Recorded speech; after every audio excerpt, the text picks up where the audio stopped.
As per usual, right here live, Swissbeatbox. Let this play out. Get in the mood. Get a smile going on, ladies and gentlemen. Thank you for tuning in. As I said, I'm just going to make sure that we're live and direct. And it's actually up and working. I see that there's Rocklaw and Footbox G in the chat. Big ups to you boys. It's going to be a good one today, ladies and gentlemen. I'm excited. Ish. We're going to get this going on. Again, this is always brought to you MB14 with the intro track. I love this intro track. Just makes me want to vibe out a bit, you know? But looks like we're good to go. Looks like we're online. Looks like it's actually happening. I can see it. So, ladies and gentlemen, thank you guys for tuning in live on Swissbeatbox right here. We are on now officially episode 29. I thought it was 30, but we'll see. 29.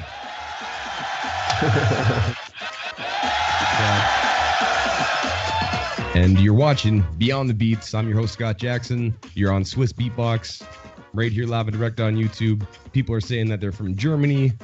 They're waiting for the legend, the man, the myth, the legend, right here live and direct. I'm excited because today I get to talk to one of my favorites, someone who inspired me to beatbox. Senja, Danhu, reppin' Bruck Brothers, reppin' Beat Toxic, reppin' Wait a Minute, All-Star Quadro, HKP Crew, the Epidoses, the Force. Ladies and gentlemen, the one, the only, Roxorloops.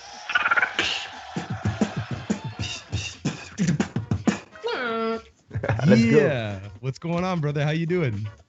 Good. Actually, good. So happy to do this. So happy to see you, man. Yeah. Still getting funky with it. Come on. I'm so happy to have you on, man, and I'm happy to see your face. Been good to see you, man. Like it's nice to go and actually have the opportunity. I've said this a lot, but it's nice to go and have an opportunity to go and see somebody. You know, and during these times, it's nice to go and see somebody, talk to somebody. So, thank you for coming on. Yeah, for sure, man. I mean, I've been in lockdown since forever. Like, I'm quite a lockdown kind of guy. You know, I don't go out unless it's necessary. Let's say some shopping, and if I get a job, you know, like once in a while, there's still a show going on once in a while. You know. There are, yeah. There's a few of them that go on, and a couple online things. So it's nice, though. Again, personal connection, and I'm happy to have you on, brother. So yeah, yo. Right now, live and direct, Beyond the Beats, we're coming at you. We got Roxorloops right here. Let's get into it. If you guys want into it, make some noise. And we got this little outro beat, MB14.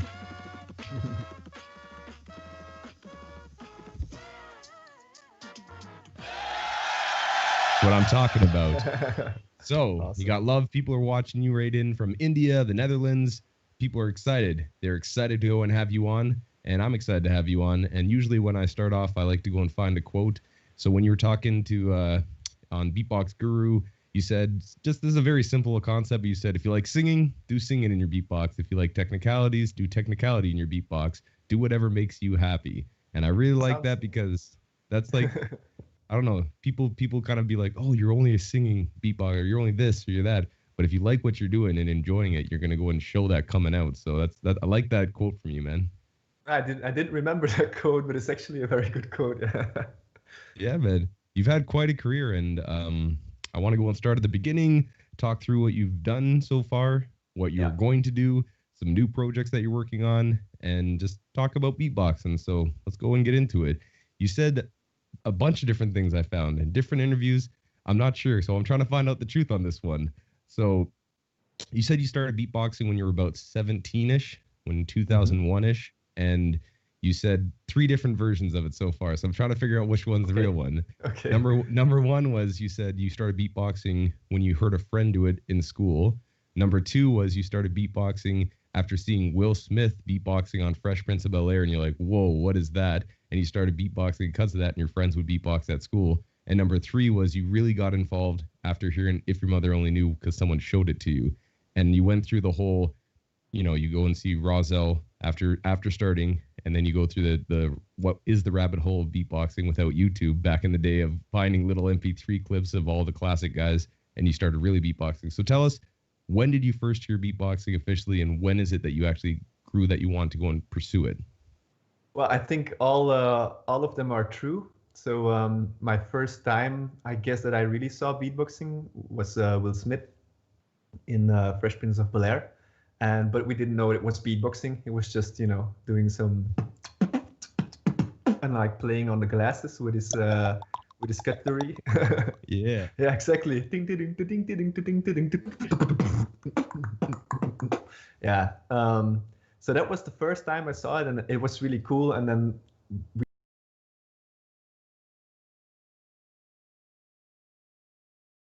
hip hop, rap music, it was called back in the days, with our mouth, just like that, And I think it was more something like.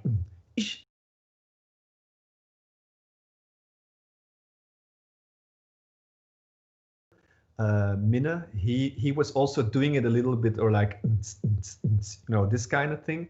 So not beatboxing, but imitating a beat. So yeah, I wouldn't say I started beatboxing there, but I was always interested in it, and I always thought it was cool, but I didn't know it was something you could really learn, or that you could get good at, until I heard Roselle. And I think it was also my brother Minna who not showed me, but let me listen to the MP3 of Roselle when he's doing "If Your Mother Only Knew," like the "If your mother only knew, if your mother only knew." And it's like I was listening to that, and I was like, that's not possible.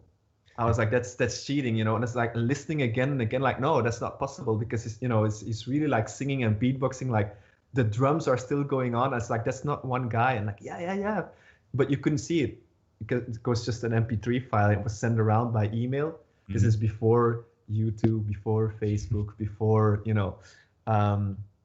So yeah, then I was really like interested in it, and I had a very good friend actually. Who was doing it a little bit, and I used to go to school with him, and he went to another school, another art school, and there he was friends with the Belgian champion, or unofficial one of the best beatboxers in Belgium at that time, called Beethoven. Oh, Beethoven. No, not Fatty K. Fatty K was also one of the unofficial champions in Belgium. Yeah, but Beethoven, aka Wizard, right? Exactly, yeah, that's the guy. And I went to my friend's school to check this Beethoven out, and then he was doing beats for me in front of my eyes, and I was like, okay, he was doing "If Your Mother Only Knew," and then he was also doing stuff like up, up, up, up, up, up, up. And I was like, holy shit, that's cool. And then I just I had to practice, I had to learn it. So since then I've been just practicing, and I went home, and I had this little what's it called, dictaphone, like a cassette recorder, where you could record yourself and then play back and listen to it. And I was just practicing all the time without knowing really what to do. But my friend, the guy who knew the Belgian champ, he could do a little bit of beatboxing, and then he could do this kind of like or something, and I thought it was not cool at first when he showed it, but then I learned a little bit from him, those little sounds. His name is Copycat, by the way, also really legendary beatboxer from Belgium. Yeah, I basically, I was also practicing together with Copycat. He was my friend who we were sharing, like, hey, did you know this sound, or oh, I found this sound, or did you hear this beat, or we would look for clips on the internet, and just he was my tag team partner, my close inspiration friend kind of thing. Yeah, your peer that you could go bounce ideas off and grow with, and be able to go and continue to improve. So that's a good thing to have right off the start, because again, having no real direction and not having a lot of information to go and work off of is something that older school beatboxers had to deal with, and try to find those little things, find those tiny little things on MP3s, and go down all sorts of weird internet places to go and try to be like, oh, I found one little clip, and it's like 25 seconds, but you can hear, this is Dougie Fresh. I can find it. I can find like, what is that? What is that? I can find that. I heard that. What is he doing? Yeah, exactly. So, it's crazy. It's crazy to go and see the difference. And what's your opinion on how you would have learned versus today's beatboxers, and the Well, amount of information and the wealth of tutorials and people explaining stuff? Because I see young beatboxers right now that are like 14. I think there was just a kid on Swissbeatbox that was featured that was like 9 years old, and he's doing, yeah. lip rolls and combinations. And I'm like, oh my God, what the heck's going on here? So what do you think of today's beatboxers, the way they're learning comparatively to the way that older school beatboxers, where there wasn't that wealth of knowledge and availability of tutorials online? I think it's very comparable with any other skill, instrument, or even like skateboarding, for example. I remember when I started skateboarding, there were skateboard videos. That was like, you had videotapes with hours of skateboarding going on. And so the young kids actually also learned a lot of tricks from seeing that.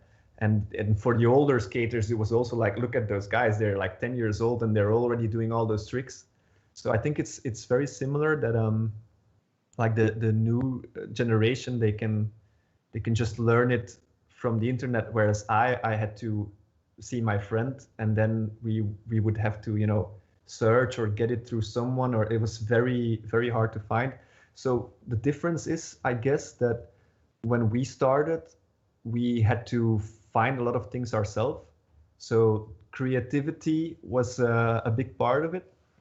You would try to do the sounds yourselves, while now you can learn how to do a lip roll. Back in the days, if you didn't know a friend who knew how to do a lip roll, then you would have never, there were no tutorials, yeah. So I guess in those times, creativity was a bigger thing, and the styles were more varied. Like, when I did my first battle, there were like maybe 10 different beatboxers, and all of them were different.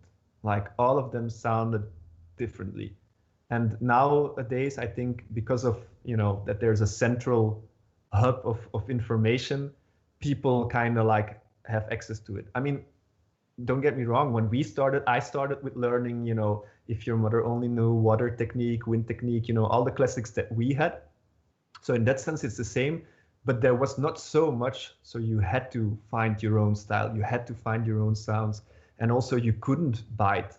When I started doing it, and if you would go on a battle and you would do stuff that, was widely known by others, that was like a big negative. You got, you kind of got thrown out of the battle for biting, and that's different now. I'm not saying it's a good or a bad thing. No, it's just different. Yeah, generational differences and the availability. And I found that is something that's been said by, like, when I talked to Penchinkata and some others, when they started beatboxing, and one of the most recent guys I had on was Killa Killa, and he was going on about saying he really wanted to go and make something that was different, so he wouldn't be compared directly necessarily. Yeah. They wouldn't be like, oh, you can do the If Your Mother Only Knew thing. Oh, you can do Rozelle stuff. He wanted to be Killa Killa, not just another version of Rozelle. And I like that. I like that idea because it keeps it being unique and being your own ideas coming out of it. And you once explained how you came up with that version of the sound you did, but it's taking different sounds that are out there and putting them together, and that's creativity in the beatbox world, is taking different things and putting it together. So it's crazy when someone actually figures out how to go and do a certain sound but a different way, and they take it their way and shape it. So when did you start feeling like you started creating, I guess, your own stuff? Because you were saying that the first beatbox battle you ever went to, you ended up in the finals against Fatty K, and he smashed you. You said he, like, right off the bat, you're like, oh, what the heck is he doing? He was doing some inward stuff and being able to go and layer it, and you're like, what is this going on right now? Like, so you got caught off guard because you were doing what you thought was your original stuff, and he had stuff that was just different, right? But when did you start feeling like you started creating your own sounds, own style, and really figuring that out? I think it's just straight from the start. I think in the sense that, I did try to practice what was out there, but because we didn't know how it was properly done, we would imitate it in the wrong way. So straight from the start, we would do things slightly different. And yeah, on my first battle, I was doing, you know, songs and stuff, you know, just because I heard a song and then I beatboxed that song, or, you know, like, so I kind of like, I did my own thing from the start. But obviously I was doing a kick drum like everybody else is doing a kick drum, and the hi-hats, and, you know, my snare was different. I remember that people were scared of my snare on a battle, you know. But yeah, and then it's just, yeah, I think that happened pretty early for me. And something, yeah. and that again, you've said that also that you prefer working in groups and working as a team comparatively to battling, and you didn't even intend to battle. But it's funny that you bring this up, because this has come up like just in conversations I have around Toronto and in some of the scenes. It's like, yo, you're the beatboxer at the high school. People would be talking, oh, there's another guy over there, and like, yo, he's better than you. Yeah. And then you'd be like, oh, cool, and you want to meet him, and then when you meet him, everyone else has hyped up this idea of a battle, and you're like, I guess so. I mean, I guess we're battling. We're gonna have this exactly. Your entertainment. Like, I'd rather talk to him. Yeah, exactly. It's like the battle is never like, it's not mine. It's friends saying like, my friend is better than your friend. You know, it's like, that's where battling really, you know, is driven on, I think. Because yeah, it's also a little bit scary to battle always, you know, like it's a fight, so it's always, you know, if you're a winner kind of guy, which I am, I don't like losing, so, you know, any battle you do, you you know, you want to go in and win. Yes. Yeah. And then the next battle, you say again, there was this hype up and there's a party happening, and they bill it as Fatty K versus Roxorloops, the rematch, but they didn't have any judges, so it was just going to the audience and ended up being a draw. And then continuously, again, the same conversations being had where people are saying, well, this guy's the best, well, this guy's the best, well, this guy's the best, and it keeps on going back and forth. And it ends up being that someone contacts Bilo to go and make the actual Belgium champs. He sends over some German judges. He sends over some of the French-speaking Belgium beatboxers or people with knowledge come over. And the top guys were like you, Fatty K, Beethoven, and Rustics. And you guys get into you have the opportunity to go and actually have a battle. You get into the finals and you win. So 2004, you win the Belgium champs of beatboxing. Now, question. No, I was going to say, like, there's a tape of that. And I think, like, it was at Copycat's place for a long time, this videotape of the Belgian championships where I won. And I think maybe at one day I got it home. Like, I really have to find that, you know, that tape, because like I really enjoyed my final in that. I would love to watch that, man. If you ever find it, put it out. That's something classic. That's a piece of history I'd love to watch. Yeah, man. It's a very cool battle. Fatty K was also so scary. He was really like, this guy is the nastiest battler, you know. He's like a bully, you know. He's gonna aggressive. And he was so good. Yeah, very aggressive, very good, you know. And he's like, you know, you're trash, you know. I'm here to destroy you, you know, like proper battle attitude. Yeah.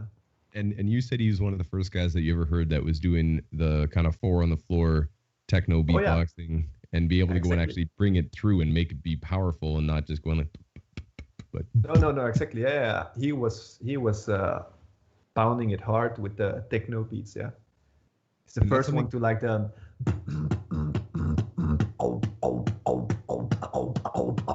The first that I've heard doing it, and you know, yeah. And do you think that's something that set apart the European scene from when it started? Of, I guess, the North American, specifically United States, where it did start and originate, it was always viewed as a hip hop thing, and in that culture of hip hop.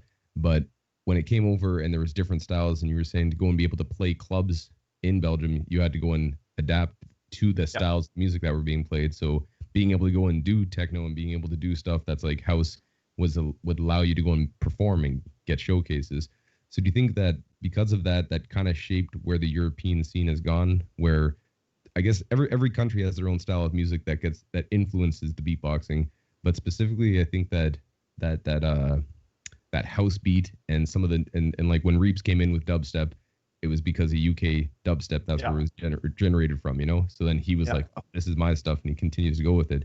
But do you think that that really kind of, I guess, cut out a path for where Belgium beatboxing and also European beatboxing was going to go in the future? Yeah, for sure. I mean, like that was huge. I mean, it really came from the hip hop from the US, and there was basically only hip hop being done with it. You know, I mean, and I mean the like the classical. The,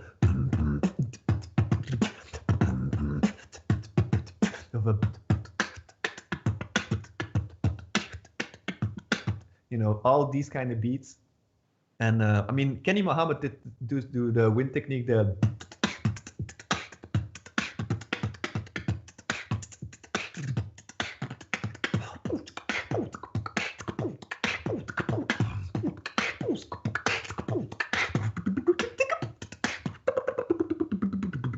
you know, that was kind of like dance. Still one of my favorites of all time. Yeah, man, it's so good. And if you listen to it again, like the classic one from the Razel album, yeah, it's so good. His sounds are so good. Like Kenny Mohammed is like, I know he's a little bit taboo in the beatbox world, but he's so good. He sounds like a machine. This guy sounds, you know, he doesn't sound like a human. That's what I love about it. Human orchestra, as he claims in his name. Yeah. Crazy. It's something that's one, like that video of him where he's at the university and he's getting people to clap along with him as he's doing the technique. Yeah. I remember when I first heard that, I just was listening. I'm like, the man's perfectly on time, and the beats are just so strong. They're cutting through without. It's insane. It's really insane. He's so good. And this is before you have someone like Sinjo and engineers like Lyndon J and people to go and make it. To create the sound and give you that thing. This is just a guy, and he also did one on I think it was Savior's Day or something like this, where he was in some sort of religious place, and he did the beat, and it was on one of those Beta 78s the little tiny microphone, but he goes up and it just goes up and like and just killing it, killing it though, and like just that power of being able to go cut through that and be able to go and give the people that. That's also probably something that's like on our old school generation or like the legends from those days is like, you know, we didn't get the mic that often. So a lot of it was really like trained to be loud on the street. Like I remember like all of Belgium, like the Ferrique and Rustics and Beethoven and anyone, you know, like we were loud. We were super loud, you know, like it was kind of like who's the loudest. And your sounds had to be clean by itself, you know, without a mic. So that's the difference. But to get back to the story of how it changed from the hip hop to other styles, I think in the UK you had some drum and bass going on. You know, that was kind of like also the early 2000s. They kind of had that, which is still a little bit in the hip hop like. Double speed hip hop kind of feeling, right? Yes. But in Belgium we had the house and you know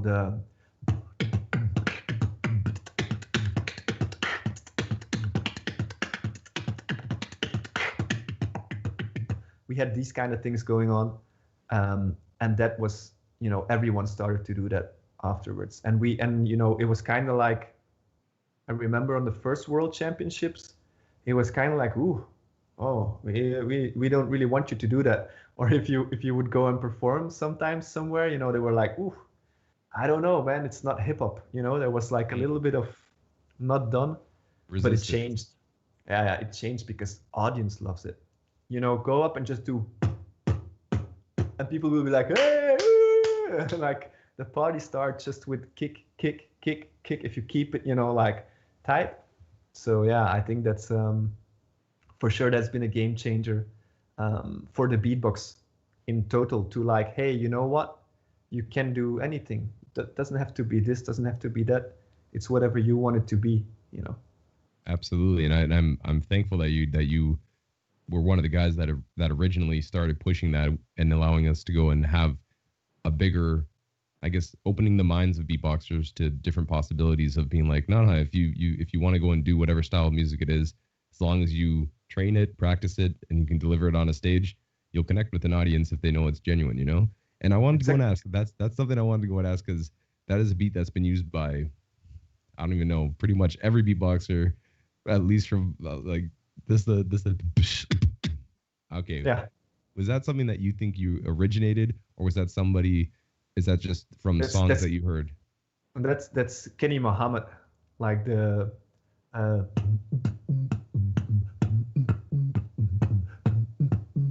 house music, something like that. He does a Afro beat like that, Afro-Cuban beat. And then, you know, like I kind of took it to putting the hi-hats in. And I had this.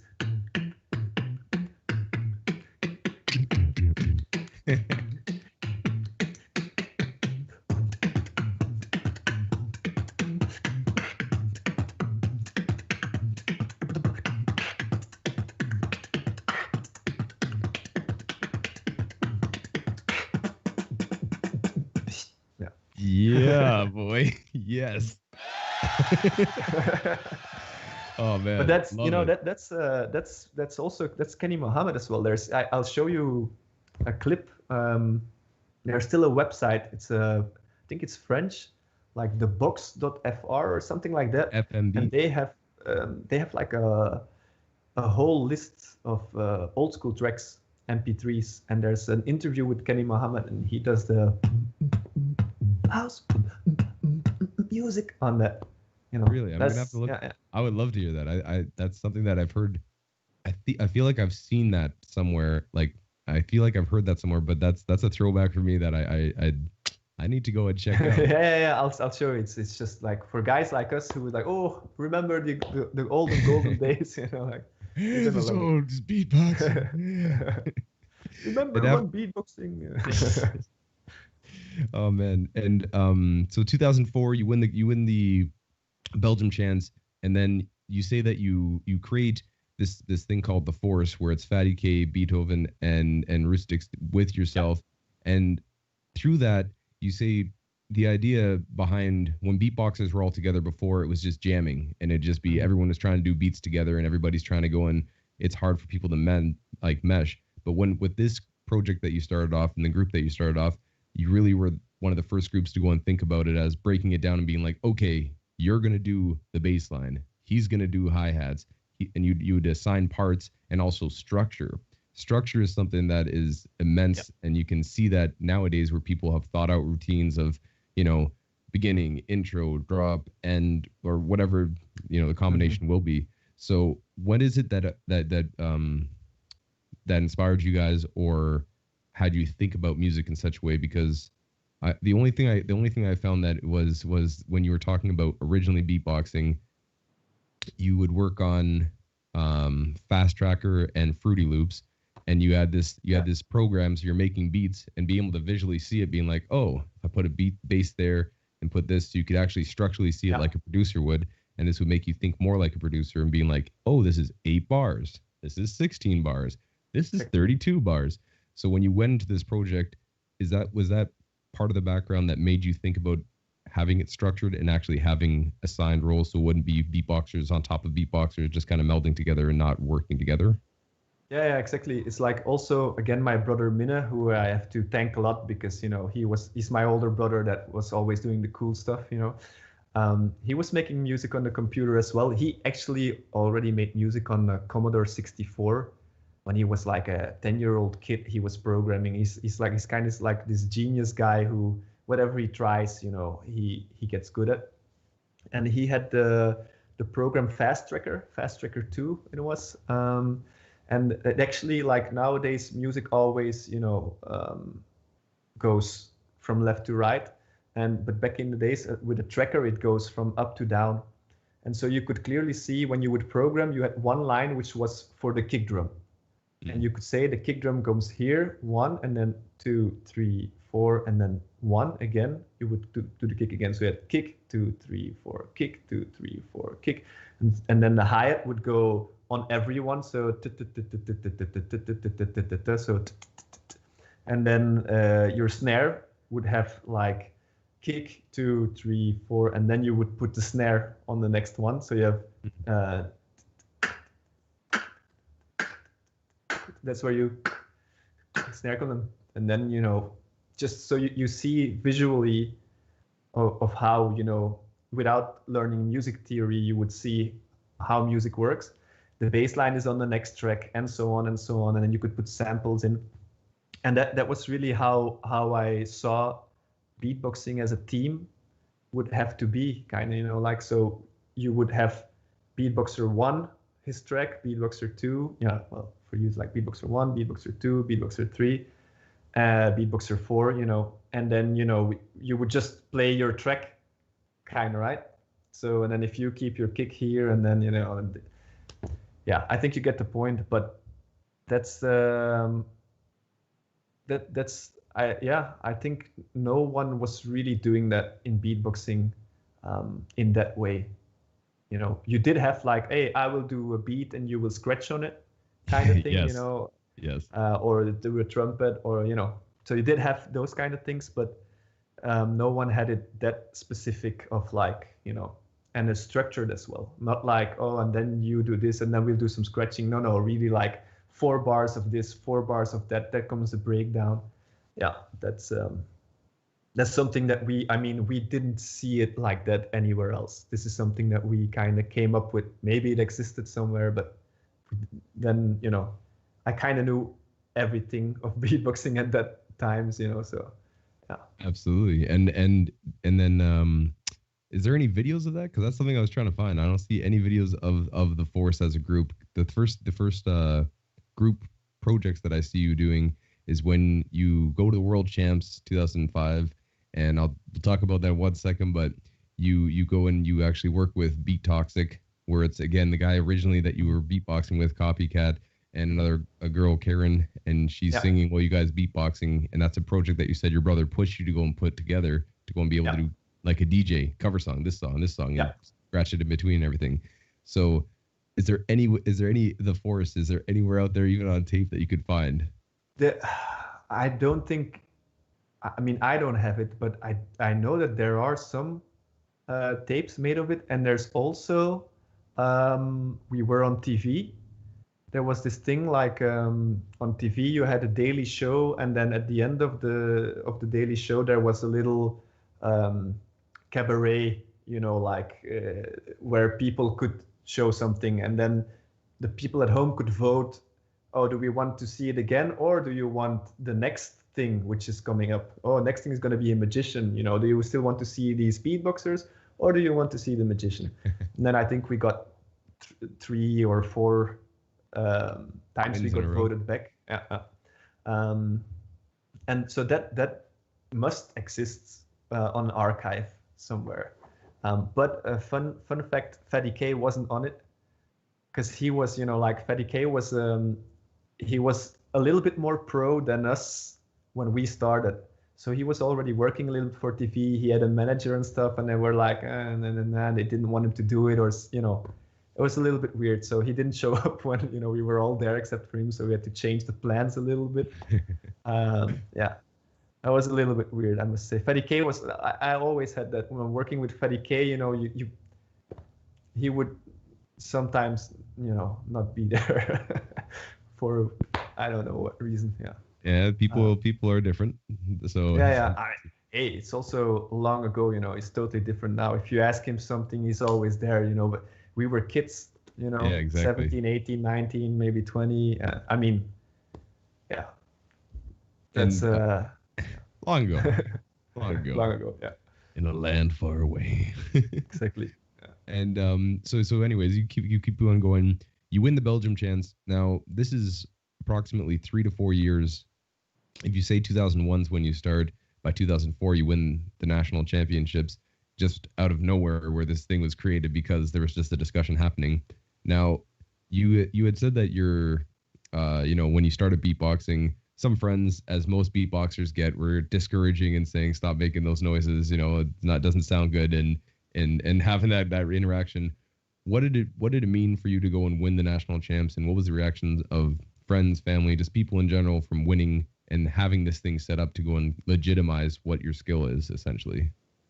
Um, it was so underground, and that no one knew what beatboxing was.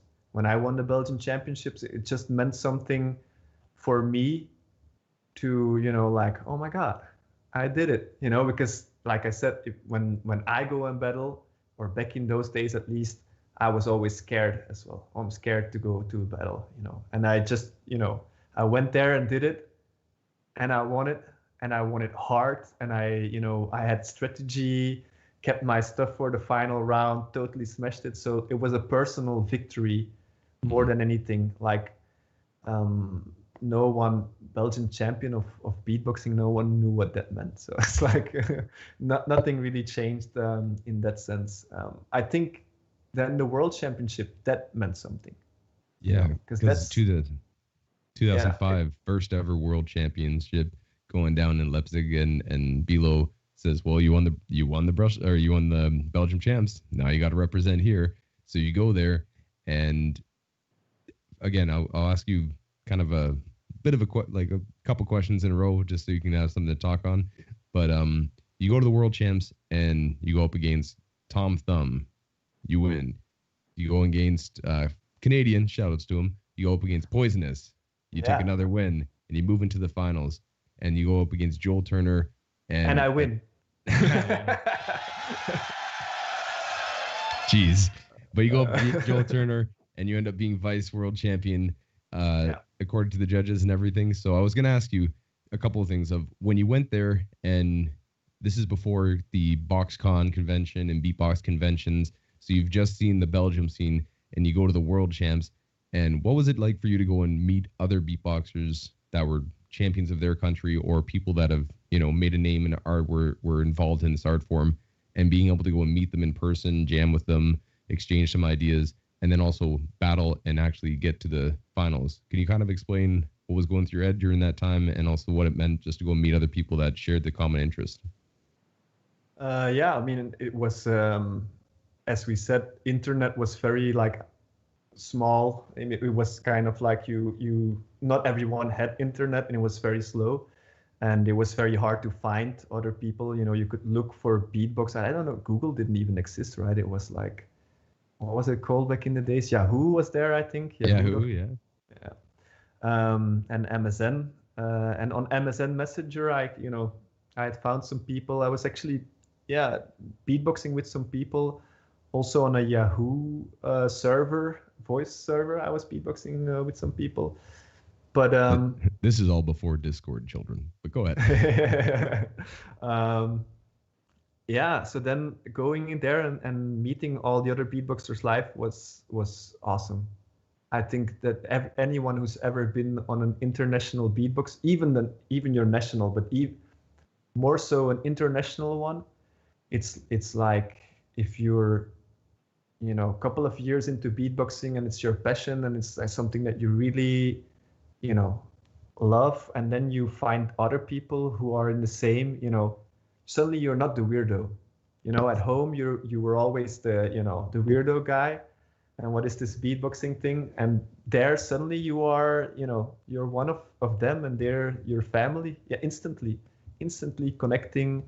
Who was there? Little Skiller. He was, he was, it's under the camera. That's how low he was. He was so tiny, and he wanted to be fast. He said, I want to be the fastest in the world. And then he went out there and did it.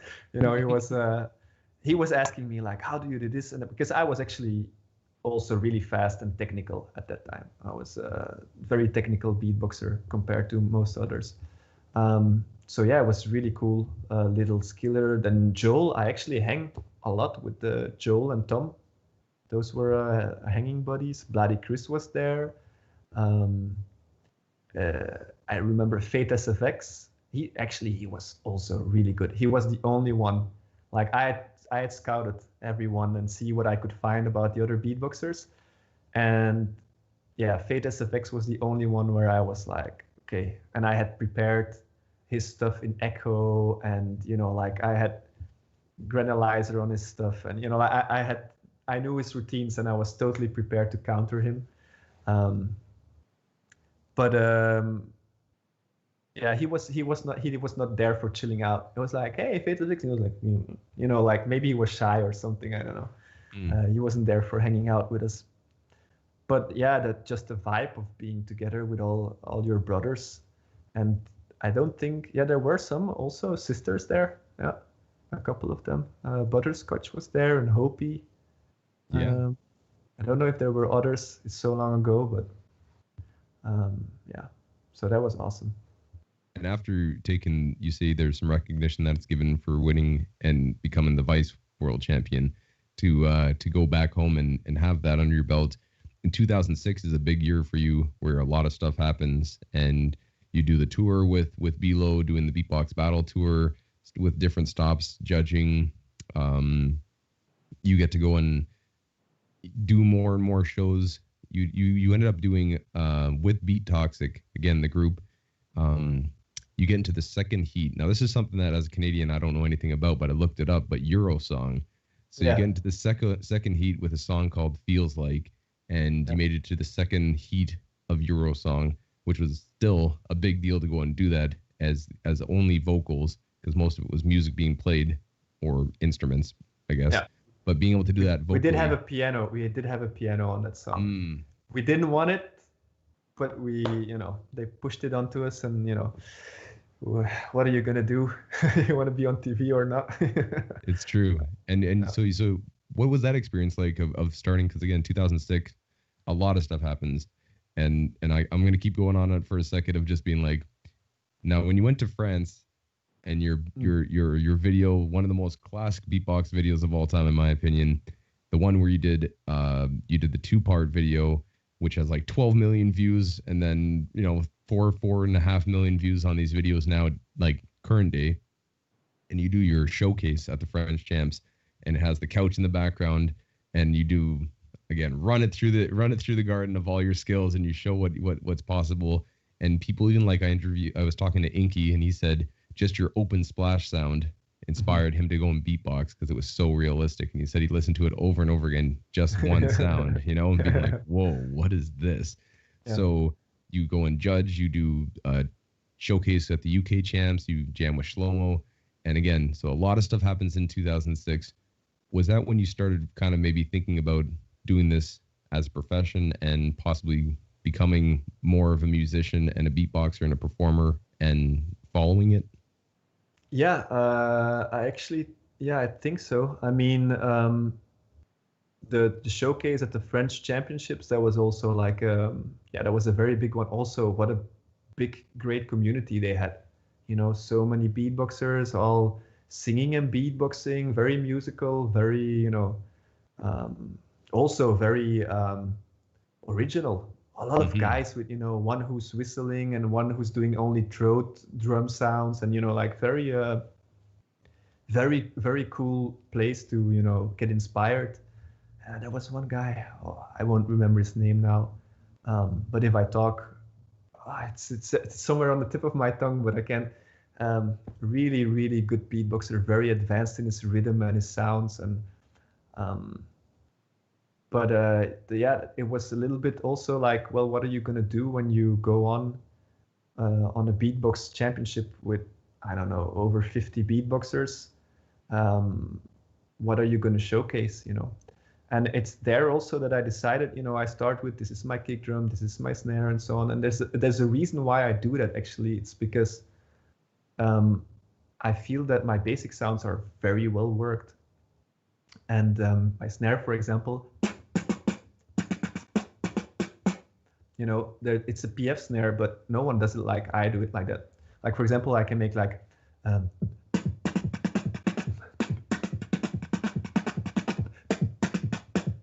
it's very fast, and it's very crisp, a lot of high in it. And same with my hi-hats.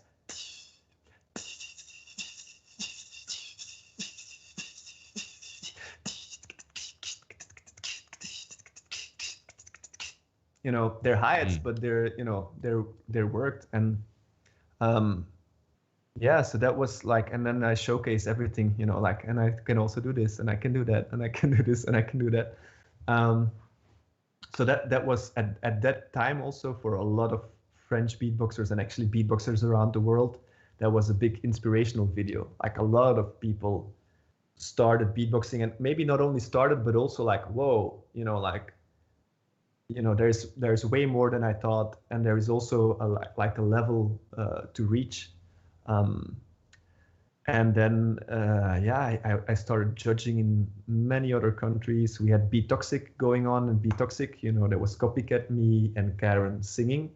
Mm-hmm. It was just, and we were doing cover songs. And the cool thing was, and that's something that actually maybe has to be talked about in the beatbox world. What we were doing, everyone wanted to hear it and listen to it and party to it. Not only beatboxers. When we did it at any party, people were blown away, were dancing, were like having a party. And that's a little bit, when we, and of course, in battles, it's way more nerdy beatboxing, we're trying to show all the techniques so our concept that we had, it was not for beatboxers. It was with a lot of beatbox skills, but made for everyone and for, the general audience. Mm-hmm. And so we performed everywhere, and like we were getting well paid. We were going on TV and playing big halls, playing for big companies like Samsung and like, I don't know if I can name, but big companies, let's say. Yeah. So yeah, it's like a commercial part of beatboxing, which is okay, and which is, something that you see less within the beatbox community, if you know what I'm saying. Like, it's almost like, oh, when you do a cover song, it's almost a debate of like, yeah, but it's a cover song. Yeah, so what? It's a cover song, I mean, if people like it. So yeah, then 2006, actually, I think it is the year that I quit my day job. And what was your day job? I was working at the for the community about traffic safety, and so I had to like make.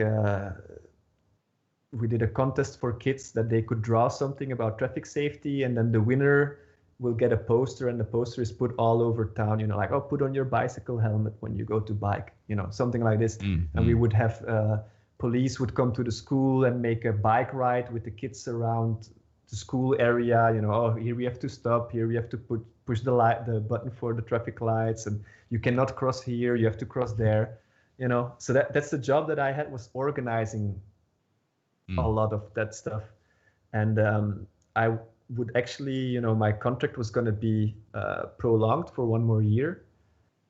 But I was doing so well with the beatboxing that, I had to, my free days, you could take holidays, or what do you say, like a day off from work. You had like 24 days or something in a year that you could take. And I had to use them all to do shows. And I was just like, and I had written a paper. I actually found it like 10 years later, like, I don't know what to do. I don't like the job anymore. And it's a little bit of this, a little bit of that. I'm just going to go for beatboxing. I'm going to focus on beatboxing, and that's going to be my life. And it's like, that happened. And I have the paper somewhere in an old box at home, at my mom's place. And that's, that was a good decision. And some people are like, oh, you're so lucky, with what you do, and like, oh, you can, but then why don't you do it? Like, I had this talk with Urus, a really good beatboxer from Belgium. He is also a producer. Yeah. He made stuff for the World Championships and so on. Beatbox remixes as well, where he puts all the things together with video. Big shout outs. He's dope. Yeah, big shout out to Urus. And he's like, oh, I wish I could have what you have. You're so lucky and stuff. And it's like, why don't you do it? Yeah, I want to finish my school to be sure that I have a degree, a diploma. So, for if it doesn't work out, and it's like, yeah, but that's not going to work.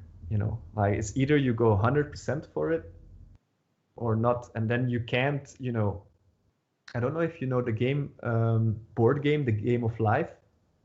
It's like, and then at the start you can choose, either you go the university route and it kind of takes a little bit longer. But then you kind of have a payment or something, you know, like you get something out of it, or you take the shortcut and you go to like, you know, screw school, I'm just going to do my thing. And it's this, you know, it's like, what do you choose? Do you want to have the normal life, or do you want to try and have the artist life? Because, you know, saying it's lucky, you know, I sacrificed a lot for it, and I made the choice, and I took a risk, and also, you know, I worked hard for it, you know, to get where I got. So 100%. I've found that I've had similar conversations with people, and it always comes down to like, what does luck really mean in this world of specifically with beatboxing, but let's just say even most entertainment stuff, of it's not luck. I don't believe. I think it's hard work and figuring out stuff to do differently. Because before you, let's say, who else was a professional Belgian beatboxer that's done it to that level? You know, okay, so you can look back and be like, oh, so I have the forefathers of like Dougie Fresh and Buffy and Rozelle and Scratch and Kenny, and you're like, okay, those are the guys. And then but you never really got a chance to go and talk to them. You couldn't ask them their opinions on stuff, so you had to go and figure it out for yourself.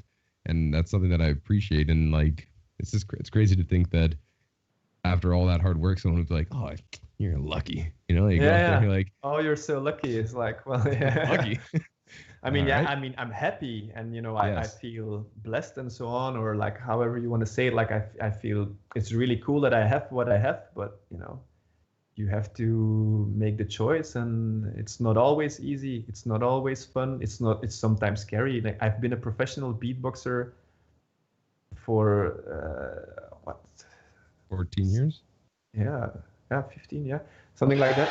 I mean, and I haven't done another job, you know. I have not done anything else but that.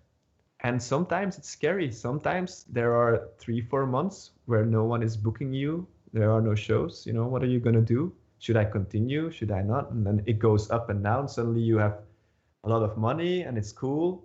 And then, you know, like suddenly you don't have much money, and maybe you have to borrow a little bit from my mom, and like, oh, now, you know, so it's like, it's not, luckily I could borrow a little bit from my mom. Thanks. So shout out to my mom. So, but yeah, you know, I mean, it's not just luck. Also, you know, it's what we just talked about, right? 100%. And risks. And also it's something that I've loved to have this conversation. One of my friends, the guy that I've known my whole life and is always been older. He's like much older than me, but he's some of the beatboxers know him. Shout out to Mark. But this guy, we were having a conversation over a couple beers, and he brought it up, and he's like, you know, like the guys that you brought over here and the guys that are pushing the thing that you're doing, you know, you guys are doing it for a reason, and I'm proud to go and see and meet these guys and be able to go and talk to them and have conversations, because it's interesting to see people that are on the forefront of pushing an idea and making a scene happen and continuously seeing it grow and grow and grow. And who knows what's going to happen in another 10 years where beatboxing is going to be. I'd love to see it be. It's happening with people like Barry Wam and just exploding and having different people know beatboxing, as you can say, from 10 years ago to now. From even the Belgium champs right now. Even the Belgium champs is a great example. When you first did it, no one knew what beatboxing was. Now, like, I've seen the videos. You have crowds. Same thing in Canada. Same thing all over the world. Scenes are growing, and beatboxing is actually being respected and known as an art form. Oh yeah, man! Like my solo showcase, generally, you know, like it's a standard set that I do.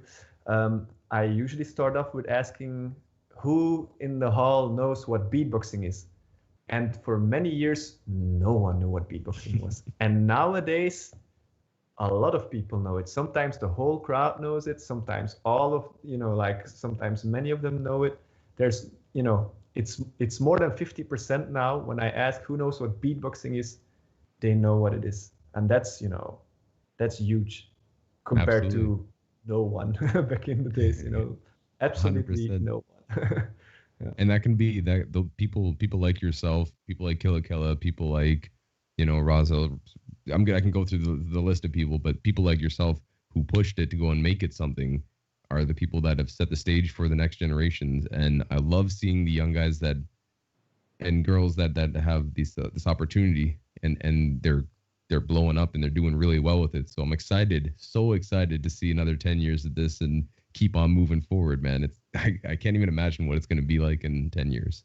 Yeah, and it's even like now beatboxing is has become something at itself. Like I said, when we wanted to perform, when we were with Be Toxic and we were doing the commercial gigs and stuff, it was kind of the only way. Like no one would book you if you just did technical beatboxing stuff, So, but nowadays there are more events like a GBB where where people can go and they can just do beatbox nerdy stuff, and there will be a crowd who loves the beatbox nerdy stuff. Mm-hmm. That's also huge. That didn't used to be like that. 100%. You can see that over generations of beatbox competitions and battles that have grown up in GBB again. Somebody does something that the average person might not understand necessarily, but if you look at the public that's there in the crowd that are there to go and see it from all around the world, not just not just Poland, but all around the world comes to go and watch this event and see it and be like just losing their minds over some of this stuff, and you can see it as, again, that's not a song that someone else made. That's an original idea, an original way to go and do beatboxing in this technical aspect, or adding in a new sound, or being something that's creative with it. So I love seeing how, again, GBB is just super dope. If you've never been, they just announced too, Swissbeatbox. I believe it's going to be 2021 edition is coming. So people, get your tickets. Try to get there. Yeah, and to be honest, I've never been at the GBB. No. What? No. So the problem is, I'm as a professional beatboxer, I have to do jobs. I have to do a show somewhere else. So it's always been like on a day when I have to do something else, or I've been doing tour after tour, and it's like, and I've been to Beatbox Camp and to and this and that. Are you then also still, or do you want to come home and put on the stream? You can watch it from the stream. It's not the same, of course, but it's something. Well, you also have done the streaming thing where you have watching parties and you get to watch it with people that aren't there as well, that have other obligations, and they get to go and join in. So that's been pretty cool too. I remember the online GBB, you had it, and the world champs with Beatbox Talk, you had it, and it was just we do. It's the virtual audience. It's so cool. It's so cool. And people, if you know kind of about it, it's also about reacting. And we had BBK on there as well, for the reactions. Exactly. So yeah, it's really cool. And like I would say, like a next big battle, or if maybe for the live GBB, like we'll make a virtual audience and we just come together. It's like a Zoom talk. So we have like 100 people all on different screens, and you communicate by acting silly. You can dress up, you can have flags, and you can write something on a paper, hold it in front of the camera, and so when we do that again, please join us. It's a lot of fun, and you can actually see some of that on my Instagram. There's a little compilation video where you can kind of get the vibe of it. Yeah, it was cool. I checked that out. I was like, oh, that seems like a good time. And again, it makes the most of it if you can't be at the thing, or you're exactly having that. And we were hanging with like Kenny Urban is there, and ZD was there, and his brother, and also a lot of famous beatboxers pass by as well. Just because normally we would meet up in real life, right, on an international event. So when you can't do that, it's cool to see everybody at least on the screen. Yeah. Exactly. Have some sort of sense of community and get that they're right there. Just like right now. You're right exactly. there. Yeah. I must say, after it's over, you're like, oh, now I really miss, like, I wish I could just, like be in the same room and, share it, just share the space. Huh? It's like, Yeah, well, I mean, we'll see how life goes, and yes, we'll see how life goes. But eventually, hopefully, there will be some sort of normalcy that will come back. I want to go back to 2006 goes very well for you. in 2007, you go do the BoxCon, and you do the closing showcase. You do you do a bunch of stuff actually, but I love that you started working with ZD, and ZD, he told me this story when he was on Beyond the Beats, that you were driving in Muri, Yeah, Switzerland, yeah. and you just kind of called him and said, hey man, like I'm doing a show like near you, and he's just like, all right, and he ends up going, and you guys performed together, and that was what some of the videos from that are just, you guys are wilding on it. It's super good. Yeah. Was ZD one of the guys that you've connected with on a technical level of beatboxing to be able to push each other? Yeah, I think he was one of the first, where I was like, this is really, like, because I see a lot of beatboxers, and it's not a, it's no offense to anyone, or it's just I'm used to so much, that it's like, it's hard for me to be really impressed, like, so, and ZD was one of the guys where it's his flow, and there's a musicality and a technicality, which is just, I love, it's a flavor. It's a flavor. And, ZD is CD as well, right? He doesn't sound like, all the others. And he didn't sound like all the others back in the days. And if he sounds like others, it's because others imitated him, right? So it's like, yeah, ZD was one of the first guys that I like. And I was like, okay, this guy's my kind of guy. I can see that too. I can see that when you guys are performing together. It's nice. It's because you did the conventions, and you worked with Blade Chris as well as jumping on there, and also very cool. He's also my guy. Like we've been working a lot together. I've been in Poland a lot, and actually, like with Brook Brothers, one of the bands that I had was together with him and Darny, and because Darny started to live in Poland, and also thanks to Blady, he helped him getting jobs, he helped him, getting started in Poland. But yeah, Blady Chris he's my brother, he's like, and he has the same birthday as me actually, so we share that as well, yeah. And we connect musically, and like we're different kind of people, we have different temperaments in a way, but we connect on a deep level, and musically it's very easy because you can just feel it. Yeah. And speaking of stuff that was on TV, so you're working with Be Toxic and you're getting TV bookings and stuff. But then I found a video where I think it was 2007 as well. You do super talent Vlad I can't pronounce it, with Stisha. Yeah.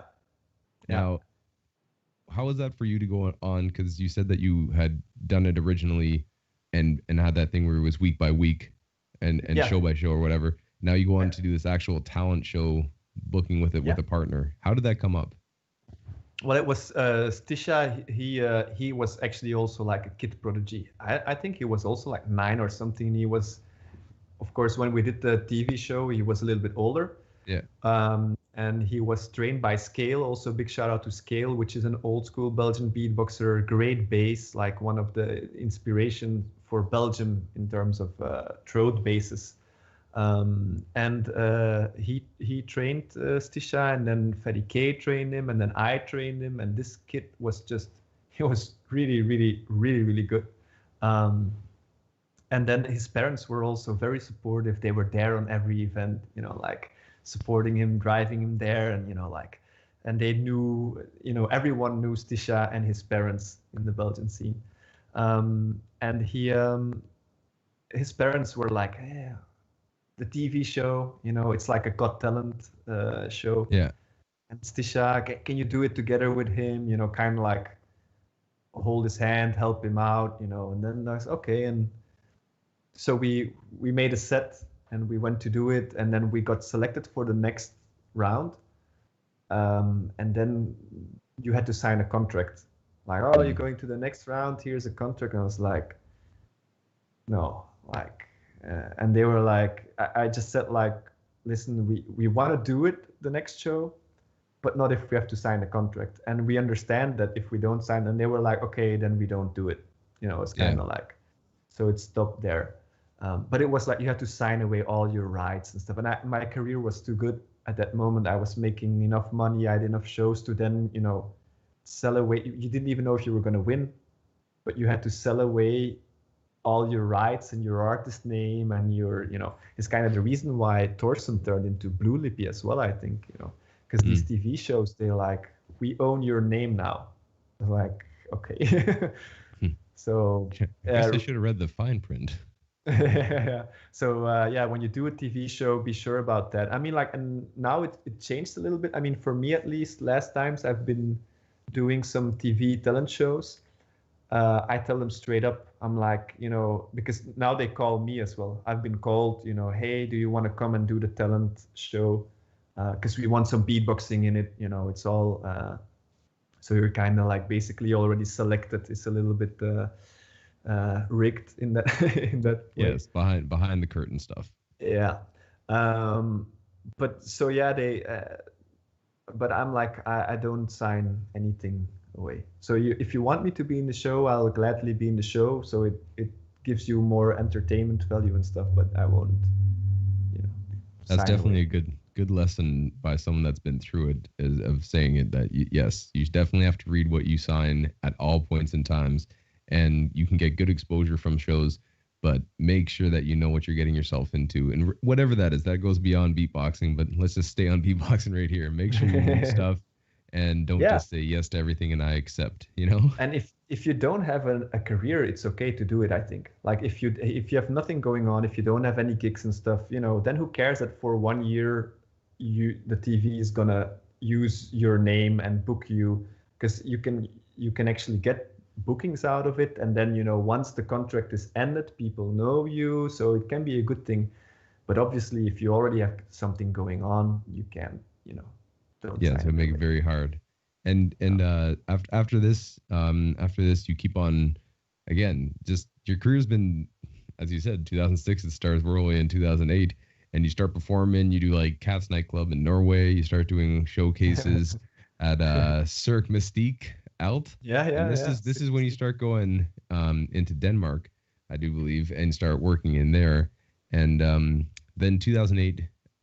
During an interview with Beatbox Battle, again, you explain the story and say how it goes through. Now you start talking about judging in this. This is when you start talking about judging, and for people that are judging now, yes. Talk about judging. Let's talk about judging. Yes. Okay. So one thing that you've said that I agree with, because it's something that I dislike seeing, and it's not that I dislike any person. I have nothing but respect and love for everybody, but I'm just saying, if you're booked to be a judge, you should be able to make a decision, even if it's uncomfortable because they're your friend. That doesn't matter. You're paid to do a duty of making a decision. So can you kind of explain, as a judge who has judged world championships in over 50 countries, like you've been around, from, as you said, China to all over Europe, like you've been around judging, so you've seen talent and you've had to make calls. Why is it important, aside from what I just said, why is it important for a judge to go and pick a winner and not just throw up an X? Well, the first thing about it is like, people call this overtime, but I don't like the word. This is draw. Mm-hmm. This means draw, because, like, you know, this is left, this is, well, for you guys, this is left, this is right, and this is draw. So in the case, why do we have 3 judges or 5 judges? That's a good question. Why do we take 3 or 5, or you could take 7? Because we want, in the end, to have a decision, right? So it's going to be, you know, 2 versus 1 or 3 versus 1. It's never going to be a draw. That's why we have 3 judges or 5 judges in the first place. Odd numbers, yes. Odd numbers, exactly. Because say that, you know, left, right, and draw. So then we get an overtime situation. And then what? And then they do an overtime. And I still don't know. Do you draw again? One more time, overtime. I still don't know. Do you draw? You know what I mean? So if you say that draw is a thing that exists and that is possible to be done, then therefore it means that it could draw on forever and overtime forever. And why would you say, oh, you can draw one time, but then the next time you have to make a decision? How is that going to be? Oh, luckily it's always this after the overtime, it's always clear. What if it wasn't clear? And for those judges who actually it's again a draw, but now I have to choose, so I choose this. This is what you have to do from the start. If you first and for all, we try to be objective as judges. So we try to listen to, is it original? Is it the technicality? Is it a new beatboxer, or is he really good? Is he skilled? Does it sound musical? And musicality, it doesn't mean that you're singing or whistling. Musicality means that when we were listening to it, it sounded like a song, and there can be a beat. It can be purely a beat.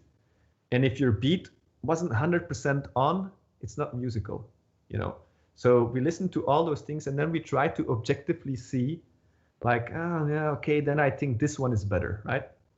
But it's always a personal choice.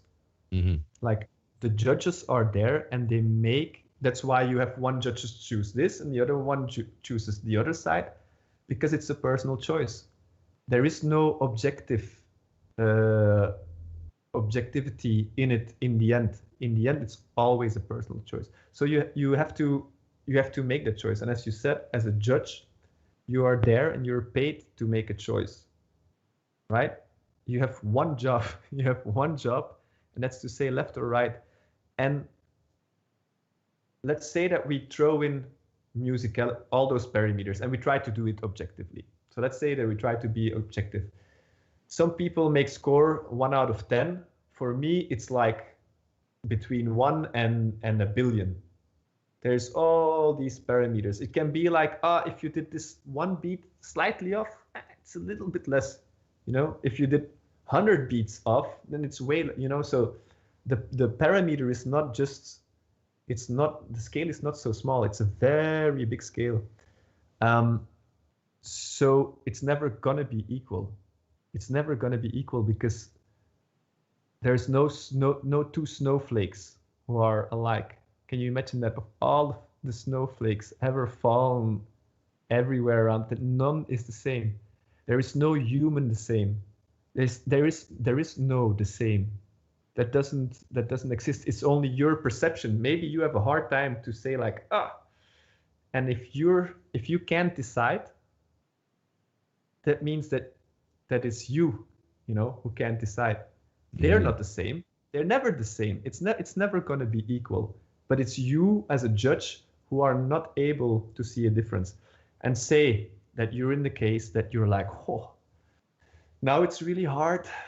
Listen to your heart and give your personal preference. That's why you are there. If we have ZD, if I, as an organizer, take ZD in my jury, it's because I trust that ZD has a taste for what I think is good beatboxing. That's the first part. The organizer chooses the judges. So already there, if you choose 3 people who are very much into technicality, then you will probably influence that your champion will be more of a technicality guy, So yeah, as a judge, choose, you're there to make a choice. And this overtime, it's like, what is that? I mean,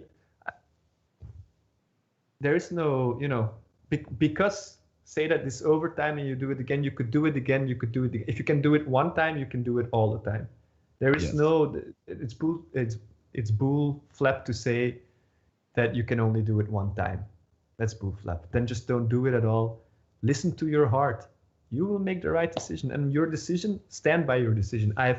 Anytime I've voted, if anyone comes to ask me afterwards why I voted, I have an explanation for that. Just pay attention.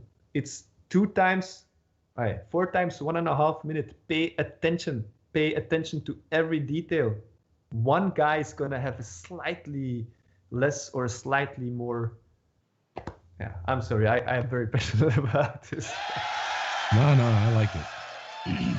I think it's a very important job because judging it's, as you said, it's not like a competition of running where you have a start and a finish. So if you go past that line first, you win. It's an objective thing where you have to make a personal call, much like you could even say figure skating, where there's technicalities to it, but the expression that you put into it, the way that you do it yourself, and originality comes into play there. So another thing about judging I want to go and ask you about is, you kind of explained it a bit of what judges yourself, specifically yourself, what you look for. And I want to go and ask you, other than being able to make a decision, and you gave the example of ZD being a good judge and judge that you trust, because you have he would although make a watch decision. out for ZD doing this. Watch out for it. No. Yeah. I want to go and ask you, what makes a good judge in your opinion, aside from being able to make a tough decision? Yeah. Well, obviously it has to be someone who has a lot of experience in beatboxing. You know, if we're talking about an all-around judge, because there are ideas and concepts about different judging compositions where you could say like, oh, we just take a pop singer who knows a lot about pop, you know, a famous guy in Belgium, and, you know, like a famous singer, pop singer in Belgium, and we put him in the jury.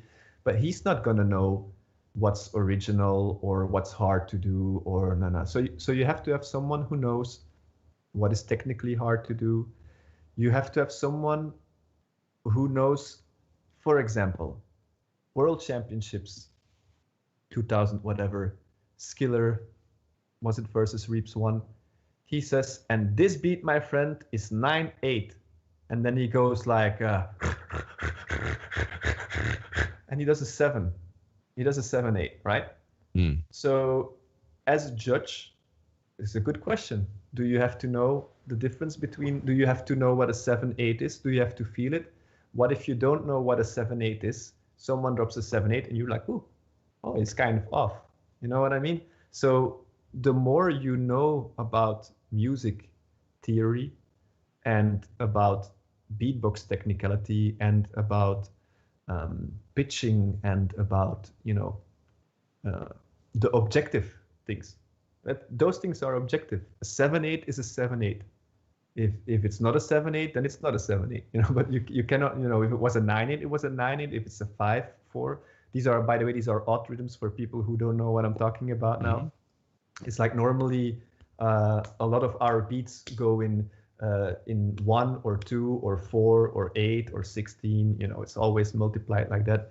And or 6, you know, could also be. But with the moment that you start doing odd things, it's like beats in 5. Good example is Mission Impossible.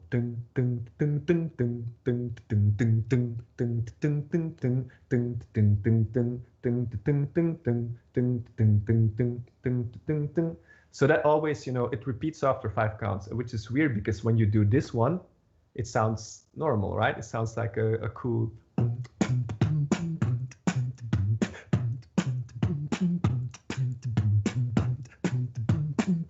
That's a 5. That's a 5/4. Or 10/8, whatever you want to call it. So yeah, as a judge, you know, if Alem goes up there and he says, now I'm doing a 5/4 or whatever, or a 5/8, like, I don't know. What do you think, Scott? Is it good for a judge to know this thing? I think any knowledge that you have music-wise of theory definitely helps you out for understanding, because even if you can be impressed by a beatbox technicality, a new sound, a run of beats and a fill, all these things do come back to the idea of music. So it also is, if you have a, let's go technicality and time signatures, but stepping in the world of singing, and you can have somebody who goes and does a good cover, technically in beat, makes it happen, but way off key. And the notes don't match up, and you can hear it, and you have to go like, oh, okay, wait a second here, right? So I think that's important to have that ability to go and see it. So it's definitely helpful to go and have these things to put you behind as a judge, aside from beatboxing. But exactly, because that's the thing. If you sing and beatbox, but you're out of pitch, do you deserve points for musicality compared to a guy who's only doing beats? He doesn't do melodies, he doesn't sing, but you know, the beats were groovy and chill and nice to listen to. Who gets more points in musicality? The guy who was trying to sing and pitched it wrong, or the guy who didn't try to sing and did his musical parts, his attempt to music right? You know, then you could say that the trying to sing could fall under creativity or variety. You know, it's also something that you can look at as a judge. How many different things does he do? Does he now only do a house beat in 2 rounds the same kind of house style? Or did he do a house and then some hip hop, and he did some scratching and he did some dubstep? You know, these, you know, it's showing a variety. So yeah, I would say musicality in the sense of like real musicality. So not only does he sing or not, technicality, you know, does he, it's another thing, like if you do a lip roll, okay, but do it nicely, you know. It's kind of like if you do a salto in gymnastics and you land it wrong, you know, or you fall on your ass. You have to stick the landing. Yeah, so okay, you did a salto, you know, nice try. I can give you some points for trying a salto, but did you really do a salto, or, you know, did you try and failed? So also just the basics, you know, is the beat. Sometimes you hear a beat and there is a lot of nice techniques, different, how to say, beatbox techniques, but the snare isn't there. It's like, you know, it's like a very crappy snare. Sound quality, you know, is something that's huge. And I really do appreciate somebody that has very strong, not only basics, but sounds that are pure, I guess is a good way of saying it, somewhat, of just being able to go and hit something where you're like, ooh, even just off a bass kick, you're like, ooh, that sounds nice. Yeah, you know, yeah, exactly. Be able to go and really push that out, because you can do that. You can do a bass kick and have some sort of crazy run, and if you write it out, you look at it, you're like, oh, geez, that was crazy to go in here. But if each one of those sounds are not done tight and they're not done in a way that's enjoyable to hear, not even enjoyable to hear, but excuse me, rather just believable. Sloppy. Yes, sloppy. They're done that, but they put it together. Sometimes, I don't know, I feel like people rush the basics when learning. Yeah, that's a very important one, you know, like, it's, and in the end, you know, that's a big part of the judging. You know, we can be objective, especially in the elimination round. It's easier because you have to judge a lot and then you have to rank them. That's also like what I do for ranking eliminations is like the first guy I have a level of like what I know is possible kind of in beatbox, what is really, really bad, like a guy who took the mic for the first time, and a guy who's like, okay, you know, he's the best in the world, kind of, you know, like, oh my God. So, and the first participant who comes on, I give him a rating, you know, around the middle. And depending on how good he was, a little bit above or a little bit below. And then the next guy comes, and then I kind of relatively from the first guy that I gave a rating, I will like, well, you know, he was a lot. And then another guy comes, and then I start to like, maybe this guy, he has too much points, you know, because I need to slide in this guy in between, you know, so then I have to drop him. And so I kind of like slide them down and do it like that. And I don't give points separately on musicality, technicality, no, because a problem with that, if you give 10 points, let's say 10 points for musicality, 10 points for technicality, 10 points for creativity, 10 points for showmanship. Now I have 40. You know, who says that musicality was just as important as technicality? Or, you know, like it's not a balance like that. The balance isn't made exactly the same amount of points for everything. Sometimes, you know, a guy, he was really not good at that, but he was amazing at musicality. He can rank higher, even though if you would count the points together, you know, he would rank lower than an average guy, but his musicality was amazing. You know what I mean? So it's like, it's above them, you know, it boosts up the whole thing. So for me, I just rank them, like when I rank an elimination, I give points out of 100, and then I, even with a comma, so like 54,3, for example, you know. And so I have a huge scale to like, oh, this one is a little bit better, this one is a little bit worse. So that way, and of course I'm as objective as I can in the sense of listening to all the qualities, but yeah, I don't rank them, you know, like a computer, because we're not a computer. And then why don't we take an AI that measures the pitch and the BPM and the tempo and the, you know, that's not what we are. That's not what we listen for. That's not what we look for. Yeah, I don't know why I came to that, but no, that's a solid point. And continuing on with judging, I wanted to go and ask, are there systems? I've seen multiple different ideas for systems and new ideas, different things where maybe you have one judge for one category, one judge for another category, or different scoring systems and stuff. In your opinion, from your experience that you've had thus far in your career as a judge specifically, what is a system that you think works well, or is there a system that you have an idea on that you'd like to talk about? Well, sometimes, you know, like in the end, battling doesn't make sense, and there is no objective good system. Why do I say that? Because I did my exam on a conservatory, like the highest musical education you can get, and there are also judges, but I'm not competing against someone else, and the judges are there to, you know, see what you did well and see what could be better, and then afterwards you have a talk with them. And they say like, oh, that was really good, and it was also really good, and maybe, you know, you had this and this, how do you feel about that? We thought you could have maybe done it like that. And that's a nice kind of judging. You know, that's a great kind of judging. That's not saying, oh, he won or he won. No, that's looking at the person and, you know, trying to help them get better or motivate them in what they do. So yeah, I think because it's always personal opinion, and we see it online when the battle is judged. Maybe a lot of people say, oh, it was rigged, you know, it should have been the other guy. It's because it's personal opinion. It's like, you know, Metallica versus Michael Jackson, or, you know, like what, you know, like what? Yes, I the like parameters. Michael Jackson. I like Michael Jackson too. Yeah. I like Metallica though. Shoot. Yeah.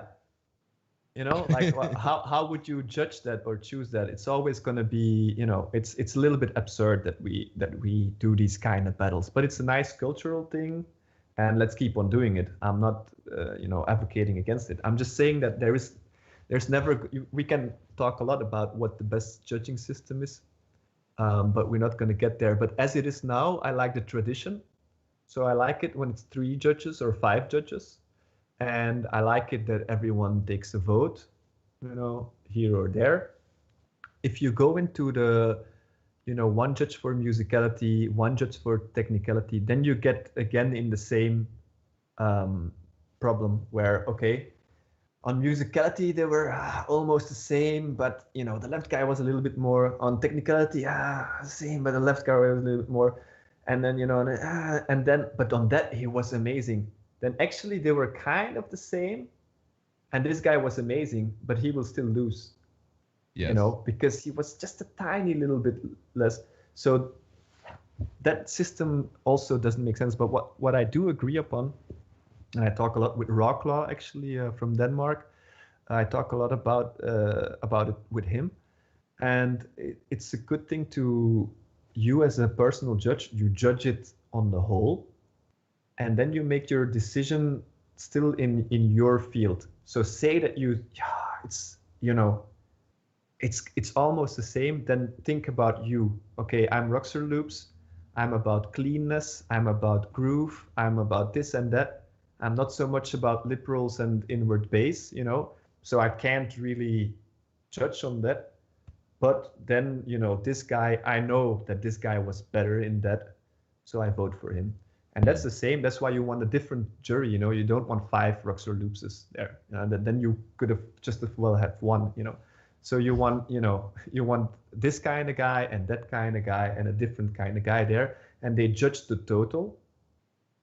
But if it's getting tight, they, you know, they are more specialized about their own specialties, so to speak. 100%. That's something too that I found this year specifically.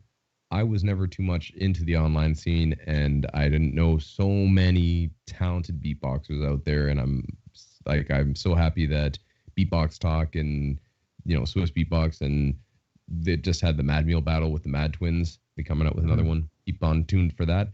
But being able to go and see all these different beatboxers that I never heard before, and knowing about and learning about this online scene, and having more experience with it, and hearing some of these guys and people, I just how important is it now to also integrate maybe younger generation of judges as well?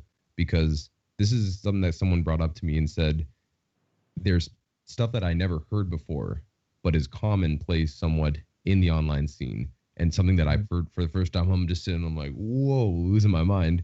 And when I talked about it afterwards with some people, they're like, oh yeah, that was this person, and I didn't know about it. So it's, how important do you think it is to go and have somebody, let's go with specifically online, but moving forward, now that the online scene, I think, is going to be more integrated into real life battles and having opportunities given to them, or being earned rather, to battle on the big stages. How important do you think it is to go and not only have a diversity in specialized beatboxers that will be looking for certain aspects of beatboxing, but also know the online community specifically? When it comes to I think 100%. You know, you have to have. It's also what I try to look at when I would make a jury. It's like to have some old school guy and some new school guy. You know. But not 5 new school or 5 old school. You know, it's the same thing again that we talked about before.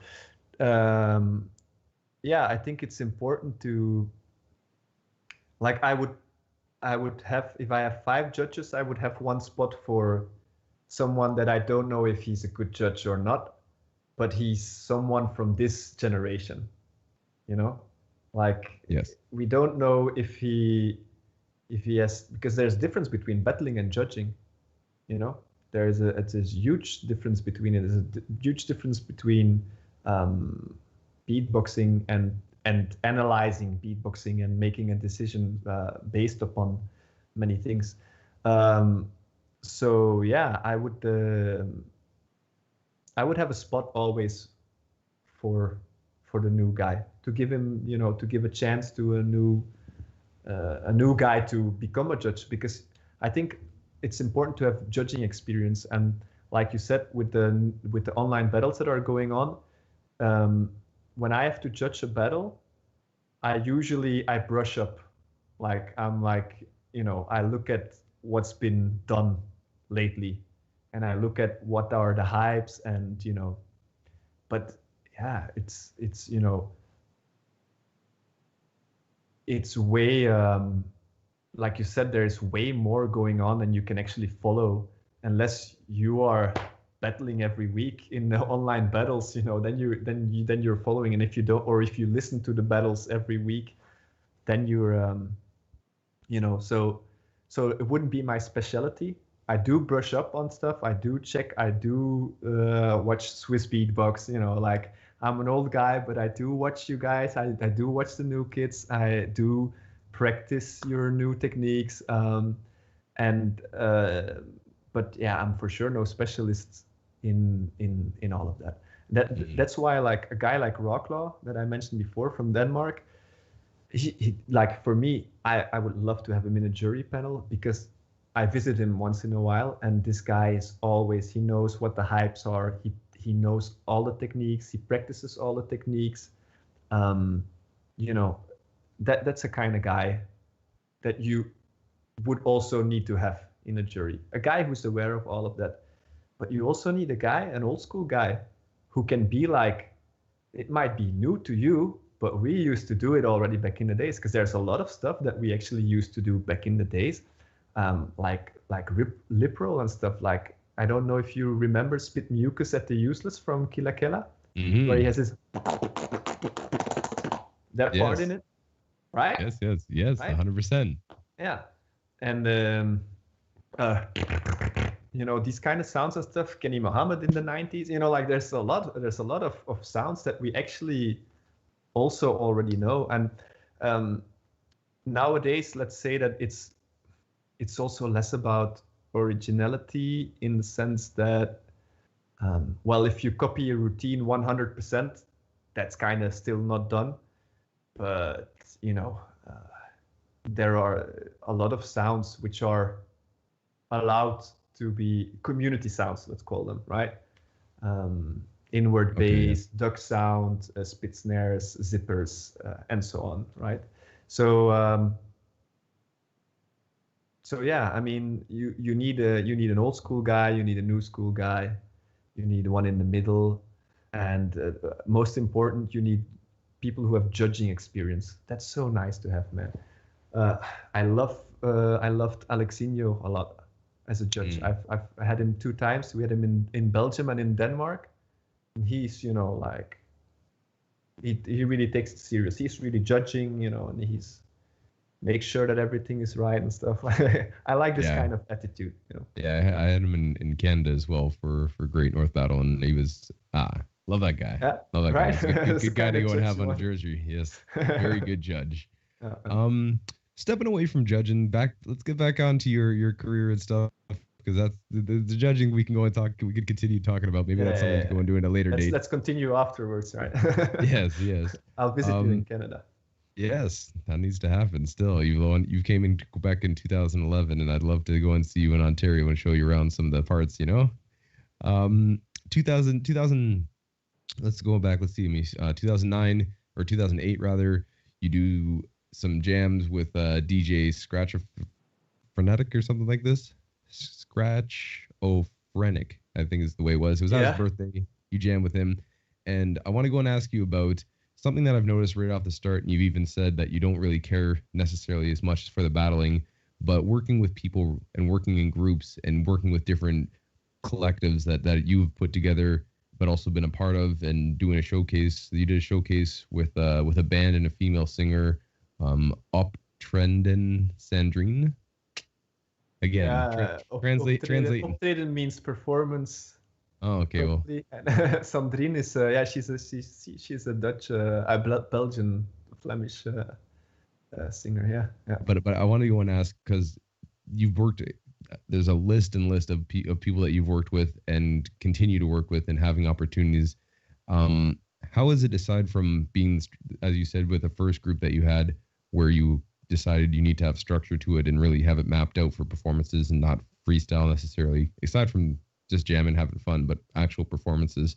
What is it about working with other artists outside of beatboxing that is interesting for you?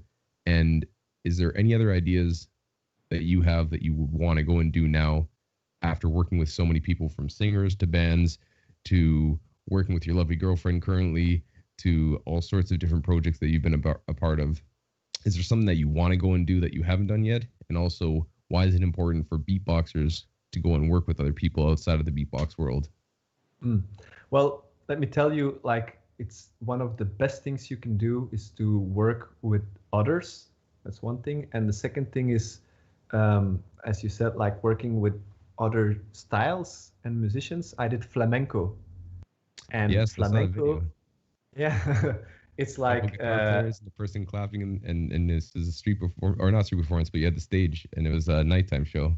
Yeah. It was an amazing show. Urban Nomads, it's called. It's like they do the beats in 12, and they don't count like 1, 2, 2. They count 1, 2, 3, 1, 2, 3, 1, 2, 1, 2, 1, 2, 1. You know, like, so it's like 3, 3, and then so 2 3s and 3 2s.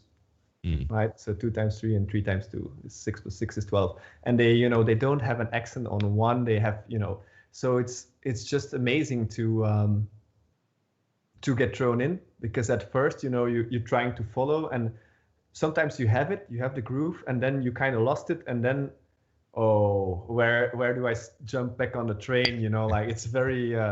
So that's a super cool experience, and then it learns. You know, it teaches you to have accents on different timings, and I did theater. It teaches you about audience and about how you can make people smile or cry. And I work with opera. I just did an opera a couple of weeks ago in Copenhagen, and that's I playing with a piano player, opera singer, and a bass, double bass player. I did jazz. I went into a jazz club like many years ago in Copenhagen,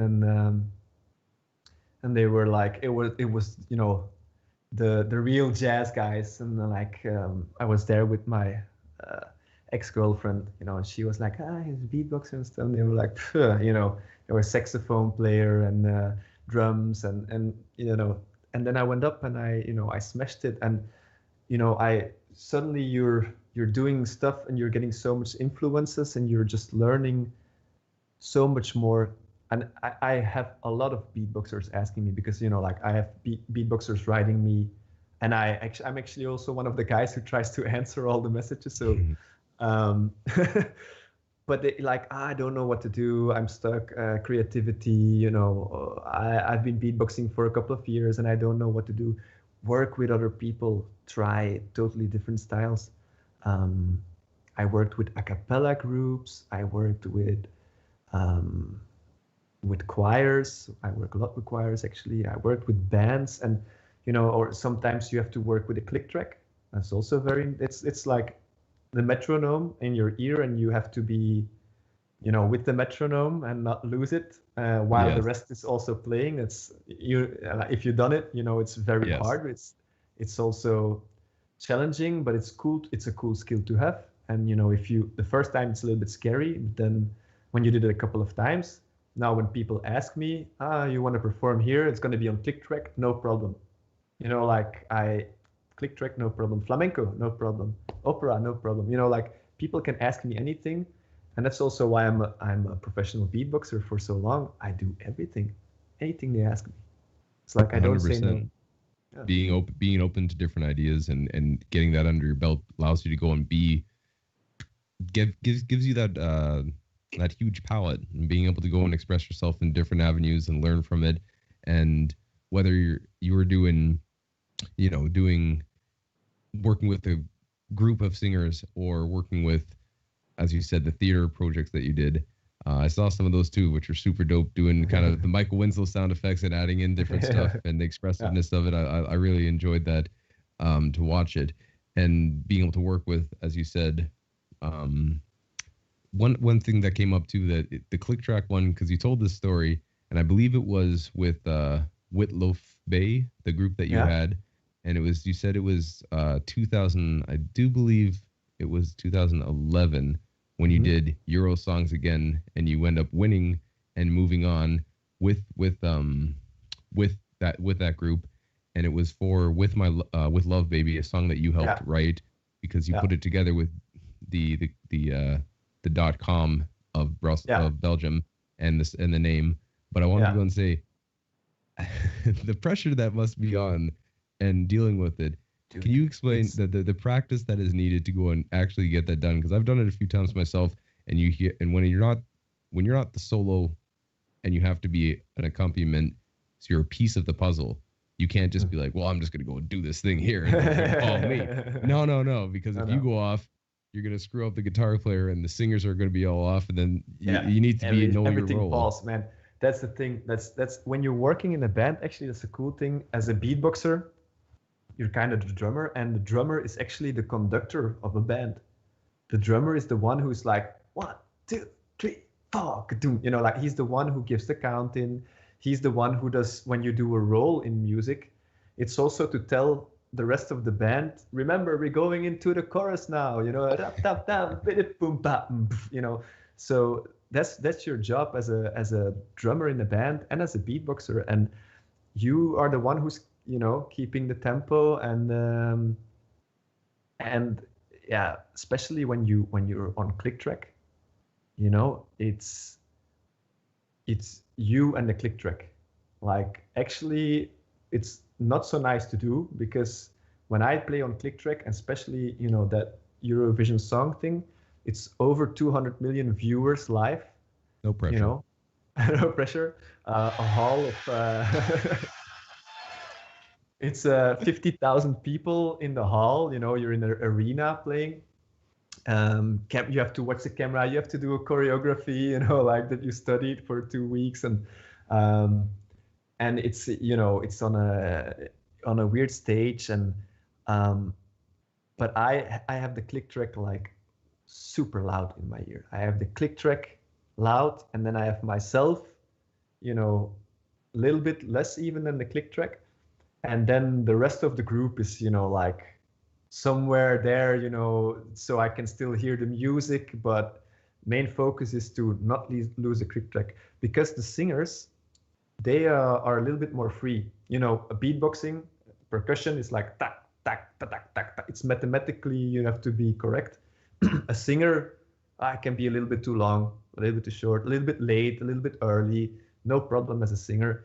But if you normally, without a click track, work together with singers or with any band, you move tempo. You know, someone is rushing a little bit, you rush a little bit with it, or you try to drag it a little bit. You know, it's fluent. It's never like, even though I'm very tight, you know, when I perform without a click track with a band, we go up and down a couple of BPM during the song. You know, maybe the chorus is there, we're having fun. You know, Get it's excited, like, okay, yeah, you get excited. You know, it's very warm, so you're playing slower than normal, or, you know, like, so that happens. But when you're on the click track, you know, you have to stay there, because if they rush a little bit and you start following them and you lost the click track, it's really like, oh my god, it's gone. And you know, to get back on it, that's like, it's impossible, and you can't stop. Also, it's a live show. And Sorry, I'm just picturing the terror, just being like, oh no.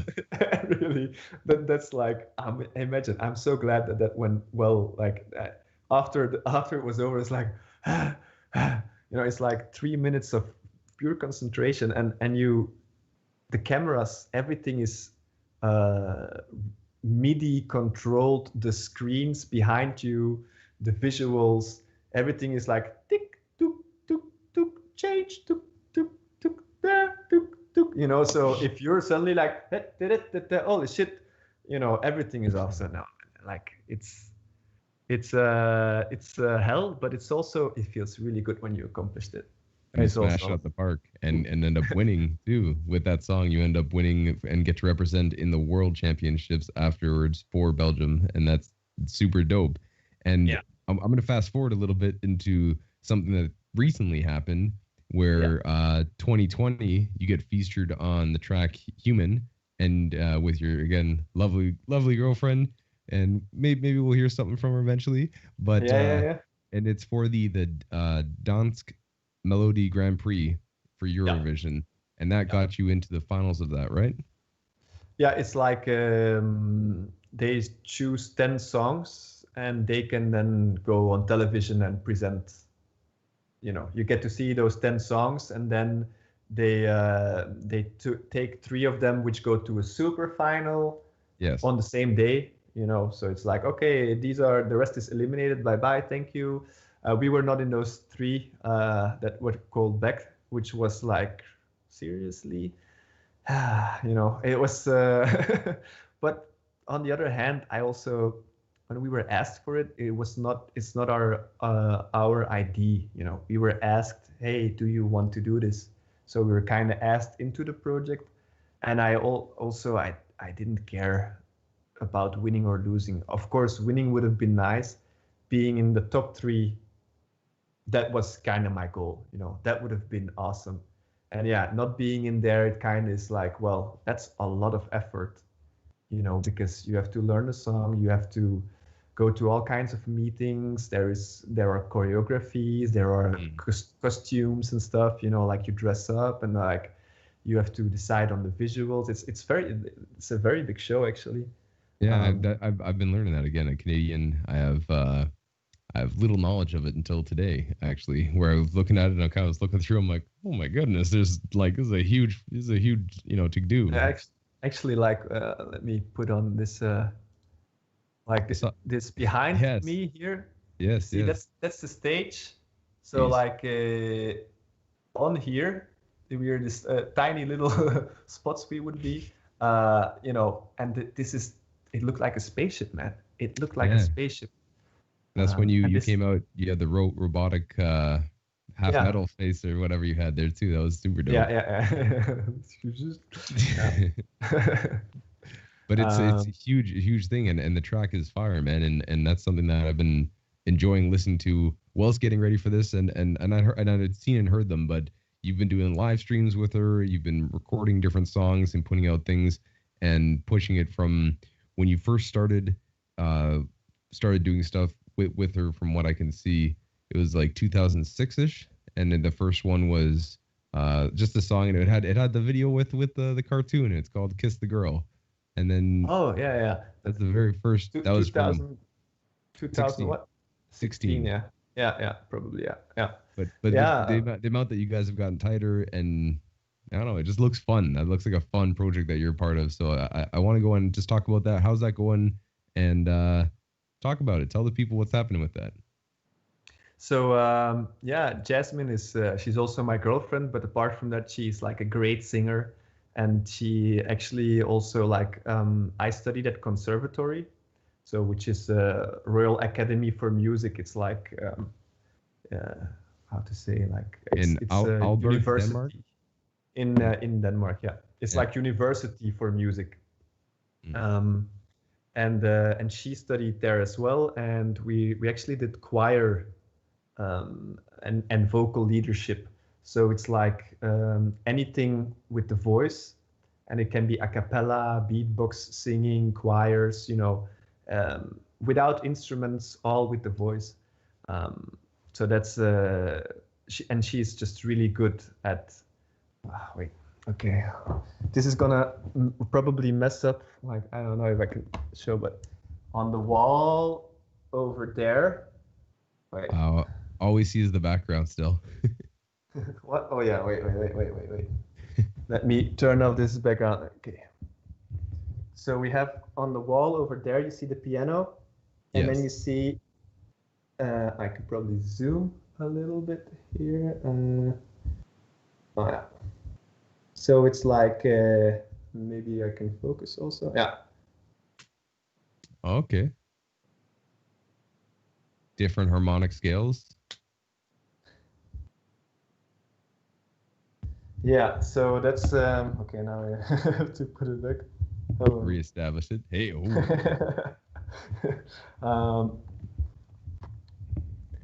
So yeah, those are as you said, different harmonic scales, and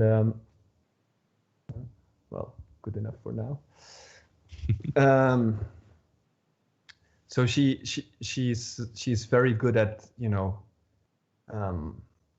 I don't know. Well, for the audience at home, you have like do re mi fa sol la ti do, and then those are like that's a major scale, and then you have in between all the notes, like you can go whole steps or half steps. So you have do ra re mi mi. So you and she knows really well about which note is where, and it's kind of magic. It's hard to explain because I'm a little bit of a noob. I understand it, but not enough to explain it.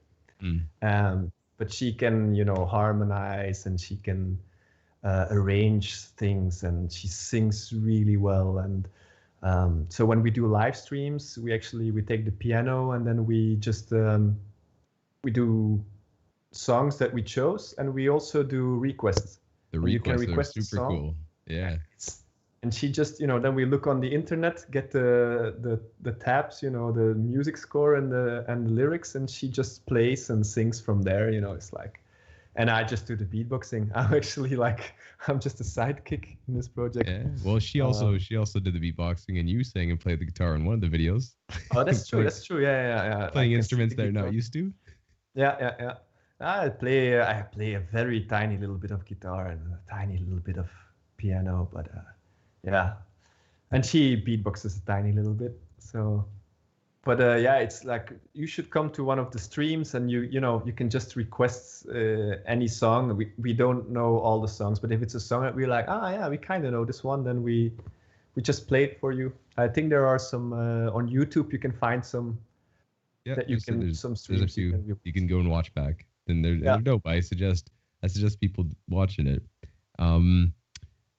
How far this is something that we'll at the end of this, I'm going to ask you guys maybe to do a little showcase and hopefully you'd be down for that, because I think the people would love to watch it. I'd love to watch it. But you've again so many projects, man. So many projects that you've been a part of. You did the first for yourself. Your first ever SBX shout out was 2012 when you worked with Reaps, and that was that's the first shout out you did. So you started off with a bang. You've done the improv theater. Yeah. Gotta go and think about that. But you did the improv theater at the Congress Lit, I believe it was called, what I saw, or Congress Lie. Congress Lie. I have terrible. I'm English, so it's excuse me. But you've continued working with groups like Vox North, where you did showcases with them. You worked with this guy Bob Schneider. That was super cool to go and see back. Yeah. I liked watching that. That was super dope. Working with the band. Oh wow, my God, man, that's so long ago. Yeah. You've continued to work with all sorts of people. On your personal, and one other one that I really liked watching was 2016 in Denmark, where you did a little street showcase with Michael Winslow. I don't know why that made my day. That's on there. I'll send that video to you. But that made my day to go and see. It just made me smile to see the video. I was like, But I was going to ask you, on a personal level, aside from the projects that you do collaboratively with stuff, is there anything that you want to do as a solo beatboxer? Is there anything as a solo beatboxer? Because I see that you started trying to work around with the RC 505 2016 as when you started working with that. But is there anything, not just Loop Station, but solo beatboxing? Is there anything that you want to create or pursue new sounds, pushing the limits? What is something that you want to still do with the solo beatbox as Roxorloops? Nothing much actually. I've always been beatboxing for pleasure, for myself, kind of. And I think, pushing the boundaries back in the days, it was mainly just, what I like to do. And at the moment, I like rhythmical, funky stuff. Like I like odd meters a lot.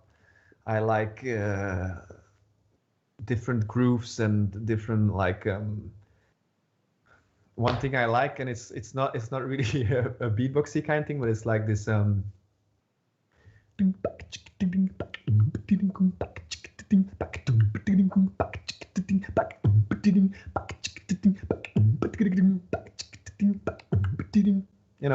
that's what I like doing. I like what else do I like? I like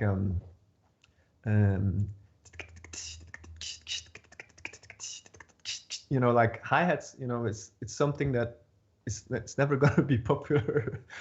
But so it's all personal. What I like developing is personal stuff. I like like fives, like I did before, 7, and I like what I like doing is I don't know if I can show it here. Probably not. I will have to step and clap. But this is a nice one. Maybe you can try to do this one. The sound. Go ahead. I don't do as nice. That's one that I've never been able to get properly. Okay. What do you have a sound or anything? Click. Yeah.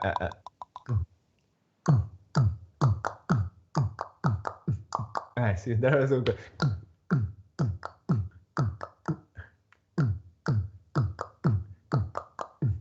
Fuck! I'm fucking it up now because I'm too. It goes. And it's actually basically doing this one, While you keep the but still having the going. Oh, that's going cool, on. man. Yeah. Now, is this? But Is now this I'm way too tired from the interview yes. to do it. I And then guess you it's switch pretty it late up there. and you keep the going and you which is an easier one probably. Yeah, that's cool though.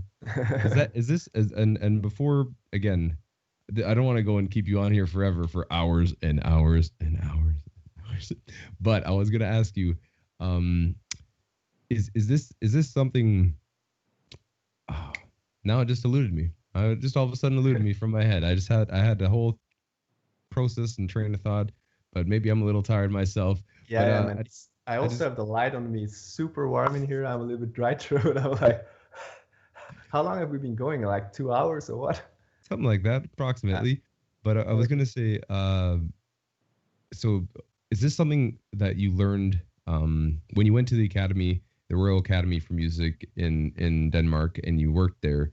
How much did that influence? How much did that influence A, your style, but B, just your beatboxing overall? This is kind of like the last question before we get into other sections and wrap this up, because I don't want to keep you here forever and make you die of having no water and so you gotta get a bite of food. So I'm gonna keep talking while you chew for a quick second, give you a chance to actually enjoy it. But how much does that help you out in retrospect to go and look at it for going through that training and also having the opportunity to learn the musicality that, you know, when you started out, it was with, you know, the Fruity Loops and that was your originality of your musical training aside from doing that stuff at school. But how much did that help you going to the Royal Conservatory to go and really get deep into music? Yeah, it's just been amazing. Like especially on I've been singing a lot there. So not like a soloist singing, but you know, singing together with others, singing harmonies and singing parts. I learned a lot about improvisation. Actually, there's this cool method called vocal painting. And vocal painting, I use that in beatboxing. When I do workshops, actually on the World Beatbox Camp, I also do it a little bit. It's kind of like a loop station, but with real people. And there are like 70 different signs. And for example, if you would go da da da da da da da da da da da da da da da da and then, you know, these are short notes. Let's just say that let's put it in a simple melody. Da da da da da da da da da da da da da da da da da da. So when you give this sign, it goes in short notes. When you do this sign, it goes in long notes. Then this one is for energizing, when you would take off the melody, the tonality, and just, you know, say the words. For example, Billie Jean is not my lover. She's just a girl who says that I am the one. You know, so you just do the groove with the voice. Then what else is there? There's this one for volume. You know, you could like put the volume louder or more quiet or totally quiet or louder, and so you can make up a groove and tell one person to do this, another person to have a bass line going, and then you can kind of like live arrange it. Okay, now the bass line is to go in short notes. Now these guys will sing on ah, you know. When you do this sign, it's singing on ah. When you do this sign, it's singing on ooh. So yeah, it works much better to explain when you actually have people there. Yes. But then there is this system for like do, re, mi, fa, sol, la, ti, do. And then you can do, re, do, re, mi, re, do. And so like I can then ask someone to sing different things and another group sings something else. And we actually did this on World Beatbox Camp. It was amazing. Like I don't know how many beatboxers, like about 50 beatboxers, separated them in 3 groups, made them sing different melodies like that. And they were harmonizing, and like it's such a powerful tool, this vocal painting, to create music with a group of people, and to still improvise and have a say, because there's also a sign which is this, and this means create. So when I point at you, create, then you will create something loop based that will fit in. There's also actually like the looper to like repetitive stuff, like for example,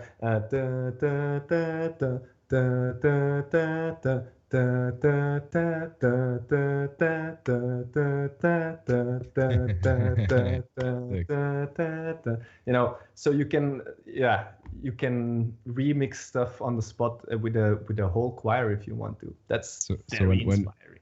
When is the when are you gonna start taking Sorrow's beats and doing that live with the choir? Yeah. Actually, I've been doing in my class. I've been doing some of that kind of stuff, and it's funny, because I'm the funny beatboxer guy in a conservatory, obviously, and the singers are more, the singer kind of people. They're cool though. They're chill. Most of those people, because it's rhythmical music, not classical music, so they're more funky, but still, I'm kind of the crazy wild card guy who's doing hip hop and house music, or reggae and dubstep. Absolutely. So, And how close is this something that you're almost finished with, or is this something that I finished? I'm a postgraduate. But you're still going to and engaging with the people that you went to school with and working on projects, I take it? Yeah. Like we have actually the leader professor at the school. He also has he does, it's not a band, but it's vocal painting concept, where we have me as a beatboxer and some bass singers, some tenors, some altos, some sopranos,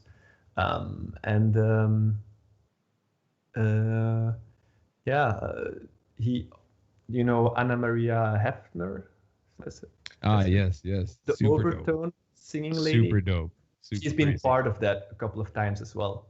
So we'll have her. We have also a girl called Petra who does throat singing, and so we're making live improvised music, and then you have the, Anna Maria whistling with her voice on top of it, and then the throat singing and the beatboxing, and it's like kind of a vocal circus. It's awesome. It's really send me some stuff, and I'm sure people would like to go and watch this, because that sounds super interesting and another way of taking beatboxing. So man, you've done so much. There's so much I haven't touched, and maybe this will call for us talking again. But before we get you falling asleep and acting loopy, it's time to go and do something. Time to get into something I like to call rapid fire. So I'm gonna ask you some questions in a rapid fashion. I need you to go and get that energy up, and you tell me the first thoughts that come to your head when I ask you these questions. So, ladies and gentlemen, once again, with Roxorloops, we're about to get into rapid fire. Question number 1. Who is your favorite current solo beatboxer? Beatbox G. Who is your favorite tag team? Mad Russians. Mad Twins. I mean. Rapid fire. Who is your favorite loop station artist currently? And I'm so tired. Ritmind. Who is your favorite beatbox team or collective? Very well. What is the best vegan food? That's a hard one, because like I eat a lot of vegan food. Actually, these like hot dogs are vegan. Karma Sushi is pretty dope. It's a restaurant nearby. It's like sushi, very good vegan sushi. I've heard that a few times. I got to go and try that out. How did you get over your Farmville addiction? My Farmville addiction. I I was such a high level. I also out-hacked the game. I was such a high level that like it didn't level up anymore. It was like, you know, there was nothing more to explore. I was like level 9,000. Like. So you beat it. Yeah. All right. When is the next Roxorloops underpants session coming? Whenever Corona is over. What class character are you when you do live action role playing? Priest. Zelda or Super Mario? Zelda. Favorite gun in Counter-Strike to use? AK. Favorite Street Fighter character? Ryu. Last question. Chess, game or sport? Game. Rapid fire. You heard it right there. That's his opinion. That was rapid fire with him. Next up, we're going to be getting questions from my friend Papuni. My friend Papuni has a few questions he wants to ask you. So, my friend Papuni wants to know. Let's go and see. He wrote a bunch of questions. I'm going to try to pick out the best ones. My friend Papuni wants to know. Are you still in contact with Joel Turner at all? No. Haven't talked to him for a while. No, after the World Championships, he kind of disappeared. And Facebook and stuff didn't exist then, so there was no... we didn't keep in touch after World Championships, and he completely disappeared. Like, he was gone, right? He was not even on any forums. But he already was never really in the community. So yeah, I don't know. Do you still hear anything? No, the only things I hear are secondhand, and Tom still talks to him every now and then, I do believe. So I guess mayhaps if we go to Australia, you'll figure that out. Another question from my friend Papuni. My friend Papuni wants to know, after you got second place in the World Championships, did more people start beatboxing in Belgium?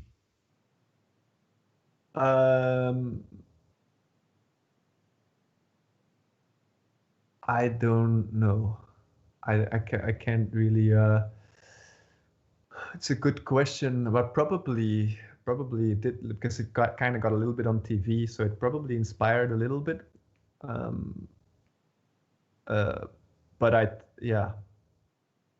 not. I don't think that, suddenly. I think it's also like there was a wave going on anyway, right? So hard to say if it had anything to do with me, or I would say maybe less people. you set the bar and you killed it. Dream crushing. But I think about it, I mean, like, it did kind of die out a little bit, and then now there's a new generation. Actually, big shout out to the Belgian beatbox community. And also GTS, who is on there as well. He lives in Belgium now, and like, big shout out to you guys. We're chatting on the MSN on the Facebook Messenger, on the Messenger. On some Messenger program. Messenger, yeah. I'll keep this short, because again, I didn't even realize the time. One last question from my friend Papuni. Okay, the last question again. My friend Papuni. 15 years ago, after the World Champs, did you ever think beatboxing would become this big? Yeah, actually, yes. And I think it's going to become bigger, and I have actually many predictions about it, which I think are inevitable. What do you think? Because that's a follow-up question he has. What are the predictions for the future of beatboxing? If you can keep them somewhat pointed and short, because I don't want to go and kill you and make you stay up until 3 a.m. No, I mean, like, it's especially Jasmine, she still has to sing. Like, my throat is getting a little bit dry, but maybe it's from all the talking. But for the future, like, I mean, it's only gonna become bigger, and I gladly compare it to something like skateboarding, because it's not um, it doesn't seem as accessible as gaming, for example. It's gaming is way easier, you know, you just open the game and you start playing. But it's more something like skateboarding, you know, you have to have a friend who does it, kind of, you know, like you need to be in a community. And I think battles in general, I must say, I think in general, the level of people participating in battles is commercially wise too low. For example, to have a TV show, like a talent show that would be only about beatbox, there are not enough non-professional beatboxers that would make it interesting for a TV show. Honest opinion, but I do think that we're going to get there at some point.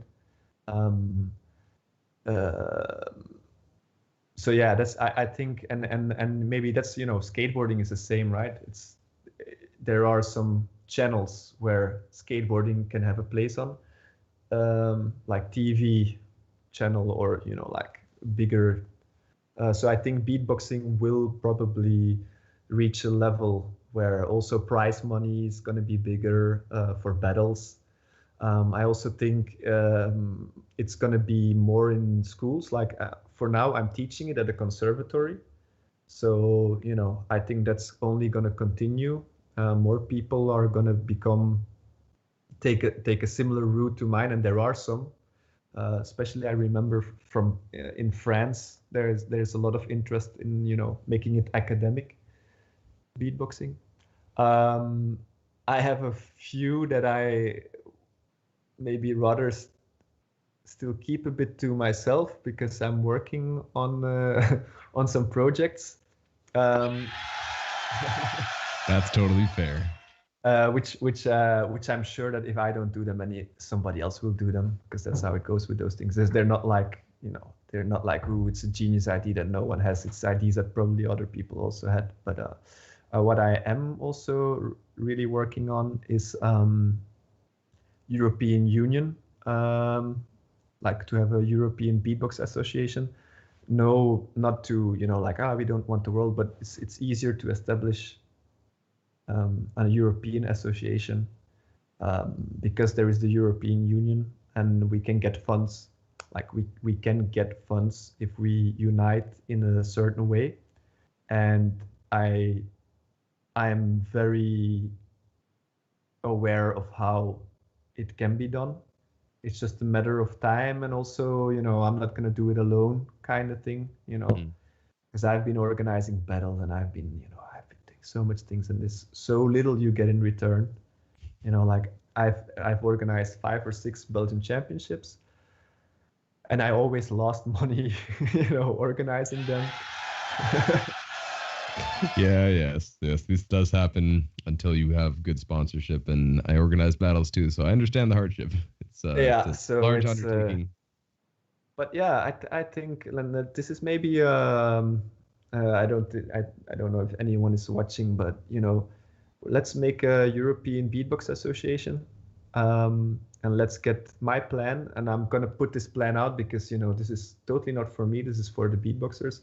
The plan is to get a fund, which is big enough to, let's say, give every country 2,000 or 5,000 euros, so they can organize a battle properly or have some kind of funds, especially for the countries that don't have the funds to do it, that have a hard time to even find a place, or like, how can we do it?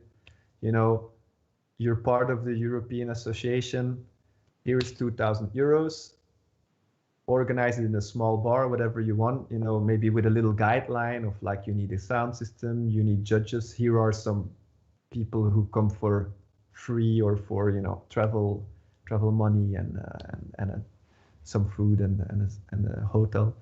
And just basically building a framework and a structure for specifically Europe, because it's close knit, relatively trains and availability of getting around easier than trying to make it worldwide. Yeah, if you make it global, it's much more of a it's much more of a struggle, and the European Union gives big funds to these kind of projects, and we are legit. We have national championships in so many countries in Europe, and we can make a claim that we want to have equality also in the poor countries or in the countries that have more difficulties, so that people there have the opportunity to learn beatbox and to compete at a certain level, so they can come together on a European championship. And once this is running and stuff, then we can look also at the world, or try to give an example and say, hey, maybe you can try this over in your region. Absolutely. Well, I like that. I wish you good luck, my friend. Next section, those are questions from Papooni. Next section, before we get to a showcase, this is the last thing, I swear, because I've been keeping you on forever. I see Jasmine is sitting there, like... Here we go. These are questions from our lovely audience. People have been watching. They want to go and say, first one is, what is your favorite national cuisine? What type of food do you like to eat the most? Is there a specific region that you like?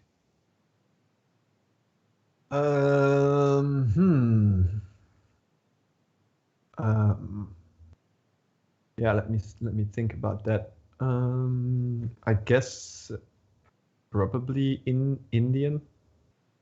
I like in general. Yeah.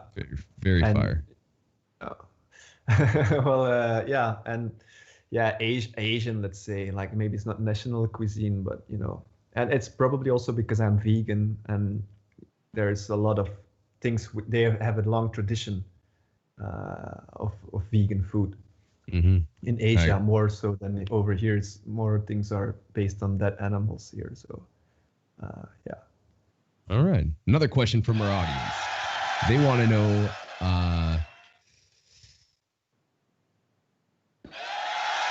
reading through it, were you nervous battling Tom Thumb? I'm always nervous battling. I'm always underperforming because I'm nervous for battles. So yes, I was nervous battling Tom Thumb, and I think he was at that moment, after when I was preparing, I was thinking about Fate SFX mostly as my main guy to beat. But when I was at the World Championships, Tom Thumb, like for sure, he, in my opinion, better than Joel Turner. And also, like, how did I beat Tom but not Joel? That was to me like, Joel is amazing, and he has so many variety, and he's so musical, and he's a funny guy. That was my hardest battle, yeah, for sure. And I was nervous, yeah. I'll go two more. Another question is, do you play any sports? No, at the moment I don't play any sports. Just I do some yoga, and that's about it. I do play computer games, and I used to play soccer as a kid. Yeah, that was I played it every day, like any time, soccer when I was a kid. But now, no, yoga is what I do once in a while. I'm not that active anymore. Fair enough. What's your favorite game currently? That was another follow-up question. League of Legends. Yeah, for sure. Like, addicted as can be. Yeah, and yeah, League of Legends for sure.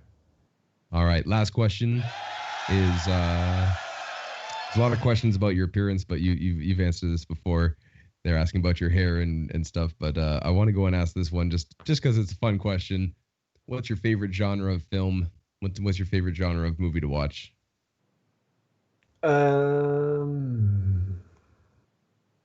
Animated movies. Yeah, it's hard to say.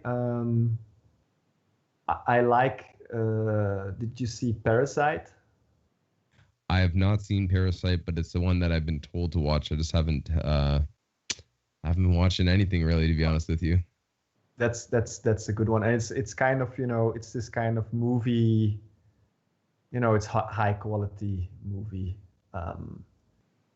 Not specifically commercial, not like a comedy or an action or a thriller. It's a story a little bit, a little bit That's what- different story. That's one. It won an Academy Award, right? And it's the first Yeah.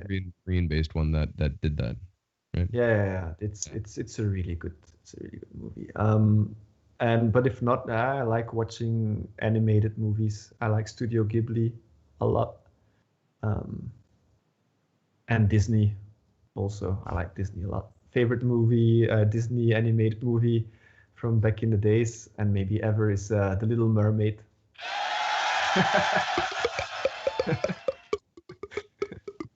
Hey, yeah, man. Sick. All right, those are questions from our audience. Yo, we've been here for a long time. I didn't notice the time has gone by. Thank you for being with us. Do you have the energy still? Do you guys still have the energy to go and do a showcase? I mean, like, let's try. I'm a little bit dry, but even if it's short, because people have been asking the entire time. So maybe do a little introduction of and do if you're ready to beatbox. If you take a sip of water, do what you need to do. But ladies and gentlemen, right here live, we got Roxorloops. He's gonna drop some beats. He's gonna get into it. Beyond the beats coming at you. You already know what to do if you're sitting at home. I say the 3, y'all say the 2 and the 1. Yo, drop that in 3. All right, here we go. I just have to like maybe warm myself up a little bit. Absolutely.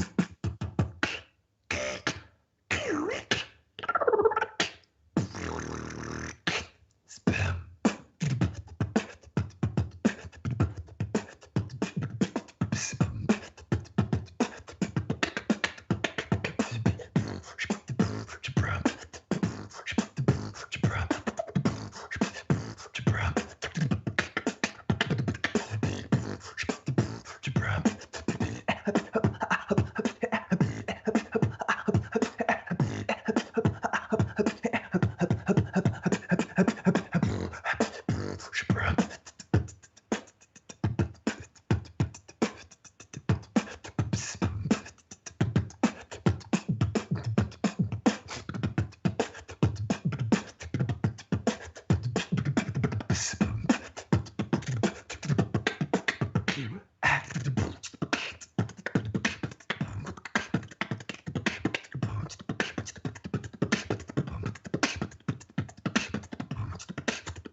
All right, Jeez.